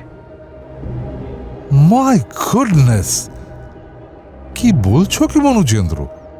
তুমি শিওর ইনি মিসেস রামিয়া সারভানান? ডিটেলস চেয়ে পাঠিয়েছি স্যার, আর কয়েক ঘন্টার মধ্যেই পেয়ে যাব। তবে আমি প্রায় 99% শিওর। কি করে এত শিওর হচ্ছ? কারণ মিসেস রামিয়া সারভানানকে রেফার করেছিলেন ডাক্তার বিশ্বনাথ চ্যাটার্জি, আর তাকে রিলিজ করিয়ে নিয়ে যান জনৈক মিস্টার রমেশ সারভানান। তোমার স্যার জানেন? স্যার তো পাশেই বসে আছেন। ফোনটা দেব? দাও। একটু পর ফোনের ওপার থেকে এডিজি সাহেবের সওয়াল ভেসে এলো। এ তো বিশাল বড় কিচ্ছা মহাবাবু। সে তো শুনলাম। শুধু তাই নয়, আরও খবর আছে, শুনুন। আমরা অস্ট্রেলিয়ার ইন্ডিয়ান এমবেসির সঙ্গে যোগাযোগ করেছিলাম। সব এমবেসিতেই কিছু স্পাই থাকে, জানেন নিশ্চয়ই। একদম তুরন্ত খবর পেয়ে গেলাম। রামিয়া সারভানান কয়েক মাস ধরে লিভ ইন করেছেন তার বিজনেস ম্যানেজারের সঙ্গে। Yes, the great Murugan.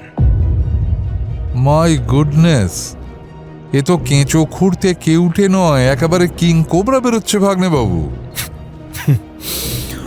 সে আর বলতে বাবু, কেস তো খুবই গন্ডগোলের মনে হচ্ছে। একটা কেচ্ছা যে জড়িয়ে আছে ফ্যামিলিটাকে নিয়ে, সেটা তো বোঝাই যাচ্ছে, কিন্তু তার সঙ্গে রমেশ সারভানানের সুইসাইডের কি সম্পর্ক, সেটাই আমি ঠিক বুঝতে পারছি না। একটু ধৈর্য ধরো ভাগ্নে বাবু, মুরুগানের খোঁজ পেলে? আজ রাতের মধ্যে পেয়ে যাব। আমাদের লোকজন ওর মোবাইল টাওয়ারের লোকেশন ট্র্যাক করে যাচ্ছে। পাওয়া মাত্র জানাবে আমাকে। আর তোমার লোক যেন 24 ঘন্টা ওয়াচে রাখে লোকটাকে। জো হুকুম স্যার।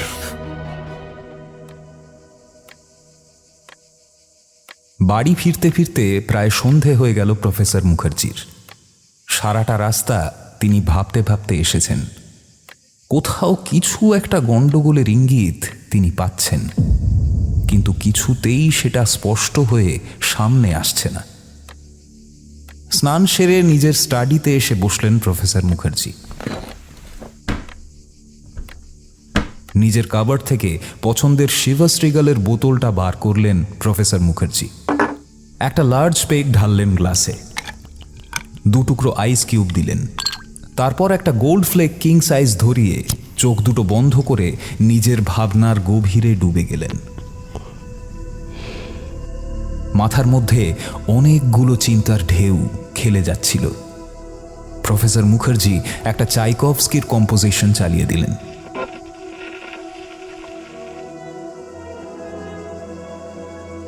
সুরেশ সারভানানের হার্ট অ্যাটাকের মধ্যেও কি কোনো রহস্য আছে? রামিয়া সারভানান প্রেগন্যান্ট হলেন যখন, অ্যাবর্ট করলেন কেন? এই কথাগুলো রামিয়া বা ডক্টর চ্যাটার্জি কেউ উল্লেখ করেননি কেন? কে এই মুরুগান? সে সামনে আসছে না কেন? লিভ ইন করা তো কোনো অপরাধ নয়। তাছাড়া ছেলেটি স্বজাতি। শঙ্কর সাধুর ছেলে বিদেশ থেকে ফিরে এসেছে, বাবার কাছে টাকা চাইছে। তার এই সময়ে দেশে ফিরে আসাটাও কি কোনো একটা সূত্র? কিন্তু যদি এটা আত্মহত্যা না হয়ে খুন হয়, তাহলে তার মোডাস অপারেন্ডি কি? কে বা কারা এর পেছনে? আর খুনটা হলোই বা কি করে? কিসের রোঁয়া ছিল রমেশ সারভানানের হাতে? সন্ধেবেলা বাগানে কি দেখে চমকে উঠেছিলেন তিনি? ছোটাছুটি করছিলেন কেন? তাছাড়াও আরও একটা অসঙ্গতি প্রবীণ অধ্যাপককে অবচেতনে ঘাই মারছে, কিন্তু সেটা যে ঠিক কি কিছুতেই ধরতে পারছেন না তিনি। তাই অস্বস্তিটা ক্রমেই বেড়ে চলেছে। কি মনে হতে মোবাইল ফোনটা তুলে নিলেন প্রফেসর সাহেব। 10টি ডিজিট ডায়াল করলেন, যা ওর মস্তিষ্কের খাঁজে খাঁজে লুকিয়ে আছে। ওপাশে রিং হতে একটা ভারী গলা ভেসে এলো। Hello, doctor Yashraj Agarwal speaking. অল্প কথায় পুরো ব্যাপারটা গুছিয়ে বললেন প্রফেসর মুখার্জি। শেষে বললেন, আপনি মিস্টার রমেশ সারভাননকে কোন ওষুধ প্রেসক্রাইব করেছিলেন একটু বলতে পারবেন প্লিজ? সরি, এইভাবে আমি কোনো পেশেন্টের চিকিৎসার ডিটেলস আননোন পার্সনকে কখনোই দিতে পারি না। আর যদি সেটা দেশের নিরাপত্তা সংক্রান্ত কিছু হয় তাহলে? সেক্ষেত্রে দিতে পারি বটে, but before that I need to confirm your identity. Doctor যশরাজকে মনোজ চাকলাদারের ফোন নাম্বার দিয়ে আনমনে খেতে বসলেন প্রফেসর। স্ত্রী খাবার বেড়ে দিতে দিতে বিড়বিড় করতে লাগলেন, বাস ওই হলো, কে কোথায় গলায় দড়ি দিয়ে মরেছে, আর ইনি চললেন তার ভূতের শ্রাদ্ধ করতে। বলি, কি দিয়ে খাচ্ছ তা দেখেছো একবার? প্রফেসর মুখার্জি এসবের উত্তর দিলেন না, চুপচাপ খেয়ে দিয়ে উঠে গেলেন। একটু পরেই হোয়াটসঅ্যাপে টিং টিং করে একটা পিডিএফ ফাইল ঢুকল। রমেশ সারভানানের প্রেসক্রিপশন পাঠিয়েছেন ডক্টর আগরওয়াল। প্রেসক্রিপশন দেখতে দেখতে ভুরু কুঁচকে গেল প্রফেসর মুখার্জির। দ্রুত উঠে গিয়ে সিজার লিস্টের কপিটা নিয়ে এলেন, কিন্তু সেটা ভালোভাবে দেখার আগেই মনোজ চাকলাদারের ফোন। কল অ্যাকসেপ্ট করে ফোনটা কানে নিতেই যেন একটা বোমা ফেটে পড়ল প্রফেসর মুখার্জির কানের কাছে। বিশাল খবর আছে মা বাবু। আপনি ভাবতে পারেন কি জানতে পেরেছি? কি? মুরুগানি হচ্ছে শঙ্কর সাধুর ছেলে। মানে তার নাম কার্তিক ছিল না? ছিল। লায়ক হওয়ার পর সুরেশ সারভানান তাকে অস্ট্রেলিয়া নিয়ে যান তার হেল্পিং হ্যান্ড হিসাবে। সেখানে ওদের ফ্যামিলির সবাই তামিল বলে নাম বদলে মুরুগান রাখে। আর এমনিতেই মুরুগান যে কার্তিকের আর এক নাম, সেটা আশা করি আপনাকে আর বলে দিতে হবে না। তাই ইনি আছেন কোথায়? শঙ্কর সাধু রিলেটিভের বাড়িতে আমরা ট্র্যাক করতে পেরেছি। কড়া নজরে রাখো, বলা মাত্র সসম্মানে গ্রেফতার করে নিয়ে আসবে। আরও দু একটা কথা বলে ফোন রেখে দিলেন প্রফেসর মুখার্জি। সঙ্গে সঙ্গে গিন্নি এসে মুখ ঝামটা দিয়ে বললেন, থাক থাক থাক, অনেক হয়েছে। এবার ওই কোলেস্টেরলের ওষুধ আর ওই ট্রাইগ্লিসারাইডের ওষুধ খেয়ে আমাকে উদ্ধার করলে আমি কৃতার্থ হয়ে যাই। ওষুধটা একটু খুঁজে এনে দাও না প্লিজ, কোথায় রেখেছি মনে পড়ছে না। কেন কেন কেন সব কিছু আমাকে এই মুখের সামনে এসে ধরে দিতে হবে কেন? তোমার নিজের ওষুধ, তুমি ওটা নিজে গুছিয়ে রাখতে পারো না? কোথাও কিছু নেই হঠাৎ লাফিয়ে উঠলেন প্রফেসর মুখার্জি। বিস্ফারিত চোখে বললেন, কি বললে, কি বললে আবার বলো। হ্যাঁ বলবোই তো, 100 বার বলবো। শোনো, আমি কাউকে ভয় পাই না, বুঝলে? তোমার নিজের ওষুধটা তুমি নিজে গুছিয়ে রাখতে পারো না কেন? আচমকা গিন্নিকে জড়িয়ে ধরে এক পাক নেচে নিলেন প্রফেসর মুখার্জি। তারপর দ্রুত মোবাইল তুলে মনোজেন্দ্রকে ফোন করলেন। কয়েকটা নির্দেশ দিয়ে মোবাইলটা খুলে বসলেন তিনি। রমেশ সারভানানের ক্যামেরায় তোলা শেষ ছবিগুলো গুগল লেন্সে ফেলে একের পর এক দেখতে লাগলেন।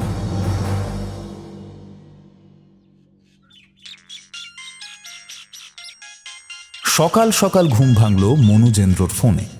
চিড়িয়া ধরা পড়েছে স্যার। ভোরবেলা ট্যাক্সি করে এয়ারপোর্টের দিকে যাচ্ছিলেন ম্যাডাম। গোল পার্কের কাছে আমাদের লোক আটকে লেক থানায় নিয়ে আসে, কিন্তু ভদ্রমহিলা ইংরেজিতে হেভি তর্জন গর্জন করছেন। আর এমনিতেও উনি অস্ট্রেলিয়া সিটিজেন, তাই কোনো সলিড গ্রাউন্ড ছাড়া বেশিক্ষণ আটকে রাখলে বিদেশ মন্ত্রককে জবাবদিহি করতে হতে পারে। চিন্তা করো না মনু, ওকে চুপ করিয়ে রাখার মন্ত্র তোমার কানে কানে বলে দিচ্ছি। কিন্তু তুমি এত সকালে চিড়ি আর উড়ালের খবর পেলে কি করে? The great Anupam Ghosh sir. ভদ্রলোক ভোর 5টায় ফোন করে বললেন রামিয়া নাকি তাদের বাগানের বেশ কিছু গাছ কেরোসিন ঢেলে জ্বালিয়ে দিয়েছেন। ব্যাপারটা ওর স্ট্রাইক করাতে আমাকে জানান। আমি সঙ্গে সঙ্গে লেক থানাকে বলি ওখান থেকে এয়ারপোর্ট যাওয়ার সমস্ত রাস্তা ব্লক করতে। অজয় শাসমলের কাছে রামিয়া সারভানানের ছবি ছিলই, পুলিশের আইডেন্টিফাই করতে বিশেষ অসুবিধা হয়নি। বাহ, এবার দুজন পুলিশ পাঠাও মিস্টার মুরুগান ওরফে কার্তিক সাধুকে তুলে আনতে। বলে দিয়েছে স্যার। আর শঙ্কর সাধুকেও। সে কি? আগে হ্যাঁ, উনিও সমান দোষে দোষী। আর এডিজি সাহেবকে তো নিশ্চয়ই জানিয়েছ। সে আর বলতে, উনি আর কমিশনার সাহেব অন দ্য ওয়ে। আপনি তাড়াতাড়ি আসুন স্যার, নইলে ভদ্রমহিলা যেরকম ক্রুদ্ধ পায়থনের মতো ফোঁসফোঁস করছেন, তো ওনাকে সামলানো মুশকিল হয়ে দাঁড়াচ্ছে। যে কোনো মুহূর্তে অস্ট্রেলিয়ান অ্যাম্বাসি থেকে ফোন এলো বলে। বললাম তো, সে নিয়ে চিন্তা করো না।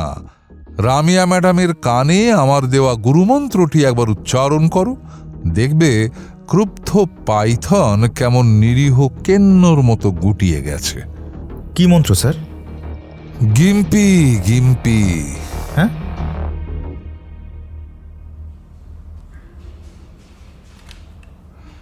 রামিয়া সারভানান প্ল্যানটা ফেঁদেছিলেন ভালোই। ভাসুরকে নিখুঁত প্ল্যান করে আত্মহত্যা করতে বাধ্য করা গেল।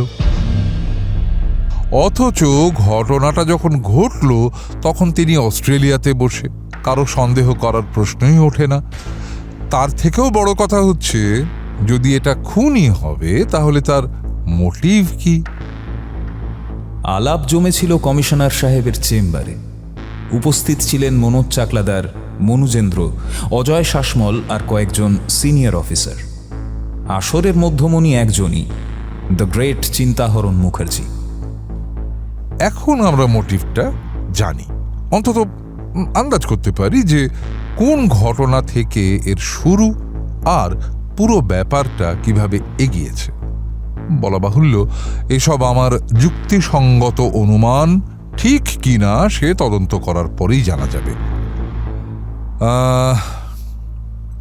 রমেশ সারভানান ছিলেন অ্যাকিউট বাইপোলার ডিসঅর্ডারের পেশেন্ট। এই রোগের অনেক সিমটম আছে, যার অনেকগুলো আমরা রমেশ সারভানানের মধ্যে দেখেছি। তবে একটি অত্যন্ত ইম্পর্টেন্ট সিমটম যা চট করে বোঝা যায় না, সেটি হলো মাত্রাতিরিক্ত যৌনতা, ইনস্যাটিয়েবল ক্রেভিং ফর সেক্স। এদিকে রমেশ সারভানান বিয়ে করেননি, তিনি খুব একটা সংসারী মানুষ ছিলেন না। কাজই তাঁর ধ্যান জ্ঞান সবকিছু। জীবনের বেশিরভাগ সময় বিদেশে কাটিয়েছেন।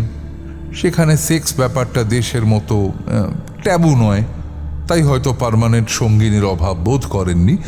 কিন্তু অসুবিধা হলো যখন তিনি ইন্ডিয়ার টপ সায়েন্টিস্টদের একজন হয়ে উঠলেন।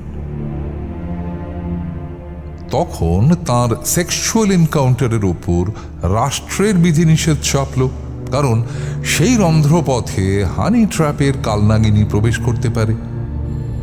রমেশ সারভানন নিজেকে কাজের মধ্যে আরো ডুবিয়ে দিলেন, নিজের যৌনতার কামড় উপেক্ষা করেই। তার কিছুই করার ছিল না। এই সময় ভাই সুরেশ সারভানন বিয়ে করলেন। বউ অপরূপ সুন্দরী, গায়ে বিদেশি রক্ত। রমেশ মোহিত হয়ে গেলেন। কিন্তু ভ্রাতৃবধূর দিকে কুনজর দেওয়া যে কোনো সংস্কৃতিতেই গর্হিত অপরাধ। সুরেশ আর রামিয়া খুব সম্ভবত বিয়ের আগেই ঠিক করে নিয়েছিলেন যে ওরা বিয়ে করে কলকাতায় শিফট করবেন। সেই প্ল্যান মতো রামিয়া কলকাতায় এলেন, রমেশও সঙ্গে এলেন। সুরেশ রয়ে গেলেন অস্ট্রেলিয়ায় ব্যবসা সংক্রান্ত কাজ গুটিয়ে ফেলার জন্য। রামিয়ার সম্ভবত কৃতি পুরুষদের প্রতি আলাদা আকর্ষণ ছিল। একই বাড়িতে একজন সুন্দরী মহিলাও আছেন, আর আছেন বহুদিন মহিলা সঙ্গবঞ্চিত এক্সেসিভ সেক্সুয়াল আর্জ চেপে রাখা এক পুরুষ। ফলে যা হওয়ার তাই হলো। দুজনে অবাধে মিলিত হতে লাগলেন এবং কোনো পক্ষের অসাবধানতায় রামিয়া গর্ভবতী হয়ে পড়লেন। ওদিকে সুরেশ অনেক চেষ্টা করেও ব্যবসা পুরো গুটিয়ে ফেলতে পারলেন না। হয় মার্কেটে পড়ে থাকা পাওনা পুরো আদায় করতে পারেননি, বা ব্যবসা বিক্রি করতে গিয়ে উপযুক্ত দাম পাননি, কিছু একটা হবে। তিনি শঙ্কর সাধুর ছেলে কার্তিককে অস্ট্রেলিয়ায় নিয়ে গিয়েছিলেন নিজের ব্যবসার কাজে লাগিয়ে দেবেন বলে। ছোকরা কালে কালে ম্যানেজার হয়ে ওঠে। রমেশ তার নতুন নাম দিয়েছিলেন মুরুগান। ভদ্রলোকের বুদ্ধির প্রশংসা করতে হয়। কার্তিক আর মুরুগান একই দেবতা। তা সেই মুরুগান ওরফে কার্তিক তখন সুরেশ সারভাননকে বলল যে ব্যবসাটা সেই দেখবে, যতদিন না উপযুক্ত ক্রেতা পাওয়া যায়। সুরেশ সারভানন খুশি হয়ে কলকাতায় এলেন, আর এসে আবিষ্কার করলেন যে তার স্ত্রী 2 মাসের প্রেগনেন্ট। আর এই অপকর্মটি আর কেউ না, করেছেন তার নিজের দাদা, যাকে তিনি ছোটবেলা থেকে দেবতার মতো শ্রদ্ধা করতেন। সেই রাতেই সুরেশের হার্ট অ্যাটাক হয়। কয়েকদিন পর ডাক্তার বিশ্বনাথ চ্যাটার্জির রেফারেন্সে রামিয়া সারভানন অ্যাবর্শন করানোর জন্য সল্ট লেকের আমরিতে ভর্তি হন। ভর্তি থেকে রিলিজ সবই করান রমেশ সারভানন। তারপর রামিয়া আর এদেশে থাকা সমীচীন মনে করলেন না। তিনি পত্রপাঠ অস্ট্রেলিয়ায় ফিরে গিয়ে ব্যবসার দায়িত্ব নিলেন। এতদিন ঠিক চলছিল। রামিয়া মাঝে মাঝে কলকাতায় আসতেন, তখন রমেশও চলে আসতেন। দুজনে নিজেদের যৌন তৃপ্তি মিটিয়ে আবার যে যার জায়গায় ফিরে যেতেন। আমার ধারণা শঙ্কর সাধু সবই জানতেন, কিন্তু সাধু ফ্যামিলি এতদিন ধরে সারভানন ফ্যামিলির নুন খায়। তিনি মুখে কুলু পেটে রইলেন। ঝামেলা শুরু হলো কয়েক মাস আগে থেকে। রামিয়ার বোধহয় পার্মানেন্ট কম্প্যানিয়নশিপের প্রয়োজন হয়ে পড়েছিল। তিনি রমেশকে অ্যাপ্রোচ করতে পারতেন বিয়ের জন্য, কিন্তু করলেন না। কেই বা আর সাধ করে অ্যাকিউট বাইপোলার ডিসঅর্ডারের রোগীর সঙ্গে ঘর করতে চায়। একসঙ্গে কাজ করতে করতে মুরুগান আর রামিয়ার মধ্যে কিছু ঘনিষ্ঠতা গড়ে উঠেছিল। ওদিকে মুরুগান ওরফে কার্তিকও বেশ লায়ক হয়ে উঠেছে। তাকে শঙ্কর সাধুর ছেলে বলে চেনাই যায় না। দুজনে লিভ ইন করতে লাগলেন। খবরটা রমেশ সারভাননের কানে পৌঁছতে তিনি ক্ষিপ্ত হয়ে উঠলেন। একে তিনি প্রবল প্রতাপশালী পুরুষ, আর প্রবল পুরুষদের যৌন ঈর্ষাও বড় প্রবল হয়। তার উপর বাড়ির কাজের লোকের ছেলের সঙ্গে বাড়ির বউ লিভ টুগেদার করবে। রমেশ সারভাননের রাগ বড় সাংঘাতিক। তিনি প্রতিনিয়ত দুজনকে ফোন করে হুমকি দিতে লাগলেন। রামিয়া আর কার্তিক দুজনেই জানতেন রমেশ কতটা প্রভাবশালী লোক, তাই দুজনে মিলে এই নারকীয় প্ল্যান ফাঁদেন আর সঙ্গে টেনে নিলেন শঙ্কর সাধুকে। শঙ্কর সাধুর চোখে তখন সারভাননের পুরো প্রপার্টির মালিক হওয়ার স্বপ্ন। রামিয়া সারভানন হচ্ছেন একজন টিম্বার মার্চেন্ট, কাঠের ব্যবসা। যে কোনো কাঠের ব্যবসায়ীকেই স্থানীয় বন জঙ্গল ভালো চিনতে হয়। সেই সূত্রেই তিনি এই গাছটি, যার স্থানীয় নাম গিম্পি গিম্পি, তার খোঁজ পান। অস্ট্রেলিয়া এক আশ্চর্য মহাদেশ। সবচাইতে হিংস্র এবং আগ্রাসী জন্তু জানোয়ারদের বাস সেখানে।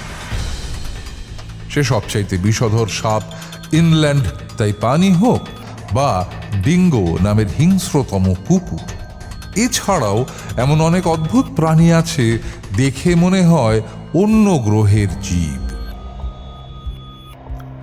সেই অস্ট্রেলিয়ার একটি প্রদেশ কুইন্সল্যান্ড, তার দক্ষিণ পূর্ব দিকের জঙ্গলে জন্মায় গিম্পি গিম্পি নামের এই খতরনাক গাছটি। গাছ নয় অবশ্য, গুল্ম বললেই চলে। বৈজ্ঞানিক নাম ডেনড্রকনাইড মরোয়েটস। লাউ পাতার মতো বড় পাতা, শেপ অবশ্য পানের মতো। পাতা আর নরম কাণ্ড জুড়ে অজস্র সূচের মতো রোঁয়া, আর সে রোঁয়া একবার ছুঁলে আর রক্ষে নেই। লোকে বলে একবার ছুঁলে নাকি একসঙ্গে হাজার বোলতার কামড়, অ্যাসিডের জ্বালা আর ইলেকট্রিক শকের অনুভূতি হয়। ইংরেজিতে অনেকে বলে সুইসাইড প্ল্যান্ট, কারণ এর বিষের জ্বালা সহ্য করতে না পেরে আত্মহত্যার ভুরি ভুরি উদাহরণ আছে। এমন খতরনাক গাছ দুনিয়াতে দুটি নেই। জ্যান্ত গাছ তো বটেই, এমনকি এর শুকনো পাতাও সমান রকম ডেঞ্জারাস। আর এর বিষাক্ত রোঁয়া একবার দেহে ঢুকলে কমসে কম 2 থেকে 3 বছর দেহে থেকে যায়। রামিয়া সারভাননের শয়তানি প্ল্যানটা শুরু হলো এখান থেকেই। তিনি মাস 2 আগে অস্ট্রেলিয়া থেকে বেশ কিছু গাছের বীজের সঙ্গে গিম্পি গিম্পির কিছু বীজও পুঁতে দিলেন নিজেদের বাগানে। শঙ্কর সাধুকে বাগানে ঢুকতে বারণ করে দিলেন, যাতে আগে সে এই ঘাতক গাছটির সংস্পর্শে না আসে। শঙ্কর সাধু পুরো ব্যাপারটা জানত, সে নিজেও এই পরিকল্পনার অংশ ছিল। শঙ্কর সাধুর জন্য আরও একটি কাজ নির্দিষ্ট করা ছিল, আর তার জন্য নির্দিষ্ট করা সেই কাজটি সে অত্যন্ত সুচারুরূপে সম্পন্ন করেছিল। রমেশ সারভাননের ওষুধ পাল্টে দেওয়া। রামিয়া সারভানন বীজ পুঁতে গেলেন বর্ষার ঠিক আগে আগে। বর্ষার 2 মাসে সেই শয়তানি গাছের চারা মাথা তুলে দাঁড়াল। 2 মাস পর রমেশ সারভানন এলেন। রামিয়া জানতেন বাইপোলার ডিসঅর্ডারে ভোগা ভাসুর কি ওষুধ খায়। সেই ওষুধের নাম আমাকে পাঠিয়ে দিয়েছিলেন ডক্টর আগরওয়াল। ওষুধের জেনেরিক নাম ডেসভেনলাফ্যাক্সিন, চলতি নাম ভেনিস। রামিয়া তার বদলে অ্যাটেরাল বলে একটি ওষুধ দিয়ে গেলেন শঙ্কর সাধুকে। দুটোই বাইপোলার ডিসঅর্ডারের ওষুধ, কিন্তু অ্যাটেলারের একটি কড়া পার্শ্ব প্রতিক্রিয়া আছে। এর প্রভাবে লোকে হ্যালুসিনেট করে, আর সেরকম ট্রিগার থাকলে আত্মহত্যার প্রবণতা জন্মায়। শঙ্কর সাধুর উপর নির্দেশ রইল সময় সুযোগ মতো রমেশ সারভাননের ওষুধ বদলে দেওয়ার। বাস, রামিয়া সারভাননের সমস্ত প্ল্যান রেডি। রমেশ সারভানন এলেন। রামিয়ার চ্যালেঞ্জ অ্যাকসেপ্ট করে গাছ চিনতে গিয়ে গিম্পি গিম্পি ছুঁলেন। আস্তে আস্তে যন্ত্রণা বাড়তে লাগলো। তিনি তার মধ্যেই ওষুধ খেলেন। ওই প্রবল যন্ত্রণায় খেয়াল করলেন না যে তার ওষুধ পাল্টে গেছে। একটু পরে 2 প্রভাবে তিনি উন্মাদ হয়ে গেলেন। আর ছোট থেকেই আত্মহত্যা প্রবণ বাইপোলার ডিসঅর্ডারের রোগীটি এবার সত্যি সত্যি আত্মহত্যা করে বসলেন। এত অবধি সব ঠিক ছিল। রমেশ সারভানন আত্মহত্যা করেছেন, তখন অবস্থলে কেউ ছিল না, শরীরে কোনো বিষের ডোজেজ নেই, কোনো গানশট উন্ড নেই, নিরল পারফোরেশন নেই, কোনো ফিঙ্গারপ্রিন্ট নেই, সুরেশ বা শঙ্করকে ইন্ডিকেট করার মতো কোনো কিচ্ছু নেই। আ পারফেক্ট ক্রাইম। কিন্তু ভুল হয়ে গেল দুটো জায়গায়। এক, রমেশ সারভাননের মোবাইলে তোলা শেষ ছবিগুলো আমার হাতে চলে আসে। সেগুলো গুগল লেন্সে ফেলে দেখতে দেখতে চমকে উঠে একটি বিশিষ্ট গাছ দেখে। গিম্পির ব্যাপারটা ভাষা জানা ছিল, গুগল লেন্স জানিয়ে দেয় ওই প্রাণঘাতী গাছটি উপস্থিত আছে সারভানন্দের বাগানে। আর অনুপম ঘোষের মুখে রমেশ সারভাননের শেষ মুহূর্তের যা বর্ণনা পাই তা হুবহু মিলে যায় গিম্পির অ্যাটাকের সিম্পটমের সঙ্গে। বাস, দুইয়ে দুইয়ে চার করতে কোনো অসুবিধে হয়নি। আর দ্বিতীয়টা হচ্ছে একটি তুচ্ছ অসঙ্গতি ধরা পড়ে যাওয়া। কাল রাতে আমার গিন্নি কথায় কথায় অভিযোগ করেছিলেন যে আমি নিজের ওষুধ নিজে গুছিয়ে রাখি না। কথাটা শোনার সঙ্গে সঙ্গে আমার মাথায় অনেক দিন ধরে টিকটিক করা অস্বস্তিটা হঠাৎ করে ক্লিয়ার হয়ে গেল। শঙ্কর সাধুকে যখন জিজ্ঞেস করা হয় সেদিন সে কি করেছিল, তখন তার বলা বিবরণের মধ্যে একটা ছিল রমেশ বাবার ওষুধ গুছিয়ে রাখা। আর পরের দিনই রামিয়া সারভানন জানালেন যে রমেশের নিজের জিনিস ঘাঁটা বা গুছিয়ে রাখা নিয়ে ওসিডি ছিল। দুটো একসঙ্গে ট্রু হতে পারে না, হলে বুঝতে হবে কোথাও একটা গন্ডগোল আছে। শঙ্কর সাধুর উচিত ছিল ওষুধ গুছিয়ে রাখার কথাটা না বলা। খুব সম্ভবত অতিরিক্ত আত্মবিশ্বাসের কারণে সেটা চেপে যাওয়ার কথা তার মনে হয়নি। আর সেখানেই দুজনে ধরা পড়ে গেল। পাড়ার বিড়াল কুকুর মারা যাওয়ার কথাটা নিশ্চয়ই শঙ্কর সাধুই তুলে দিয়েছিল রামিয়ার কানে। না দিলেও ওই খতরনাক গাছ বাঁচিয়ে রাখার প্রশ্নই ওঠে না। তাই রমেশ সারভানন পাপের শেষ চিহ্নটি জ্বালিয়ে রওনা দিয়েছিলেন এয়ারপোর্টের দিকে। একবার দেশের বাইরে চলে গেলে ভদ্র মহিলাকে ধরা অসম্ভব হয়ে যেত। হলো না সারভানন্দের প্রতিবেশী অনুপম ঘোষের জন্য, যিনি প্রায় রাডার যন্ত্র বসিয়ে ফেলেছিলেন পাশের বাড়ির ওপরে। আর আমাদের অজয় শাসমলের দ্রুত অ্যাকশন। সবাই রুদ্ধশ্বাসে শুনছিল গোটা কাহিনীটা। মুখার্জি সাহেব শেষ করতে প্রথম কথা বললেন কমিশনার গোয়েল। কিন্তু প্রফেসর, এই খতরনাক রোয়া অর হোয়াট এভার, সে তো যারা রমেশ সারভানের বডি হ্যান্ডেল করেছে তাদেরও এফেক্ট করতে পারে। কিন্তু কই, আর কারোর মধ্যে তো এই সিমটম দেখা যায়নি। কারা বডি হ্যান্ডেল করেছে? পুলিশ আর ফরেন্সিক। তারা খালি হাতে বডি নাড়াচাড়া করেনি, ডিসপোজেবল ল্যাটেক্স গ্লাভস ইউজ করেছে, ফলে তারা এর সংস্পর্শে আসেনি। খালি হাতে কেউ ছুঁলে অবশ্য অনেক আগেই এই কেসের ফয়সালা হয়ে যেত। Bravo professor, Bravo. It's certainly the weirdest case I had ever seen. Please accept my sincerest compliments. হাততালি দিয়ে উঠলেন কমিশনার গোয়েল, বাকিরাও হাততালি দিয়ে উঠলেন। সবাই উচ্ছ্বসিত। কলকাতা পুলিশের মুকুটে এই কেস এক নতুন পালক বই কি। অভিনন্দন বার্তা ইত্যাদি শেষ হলে প্রফেসর মুখার্জি কমিশনার সাহেবের অফিস থেকে বেরিয়ে এলেন। মনুজেন্দ্র তার গাড়িতে তুলে নিল তার গুরুকে। ফিসফিস করে জিজ্ঞেস করল, কোথায় যাবেন স্যার? বলছি যে ওই সাউথের দিকে গুয়াংজাউ বলে কি একটা চাইনিজ রেস্টুরেন্ট খুলেছে না মনু? হ্যাঁ, খেয়েছো কখনো?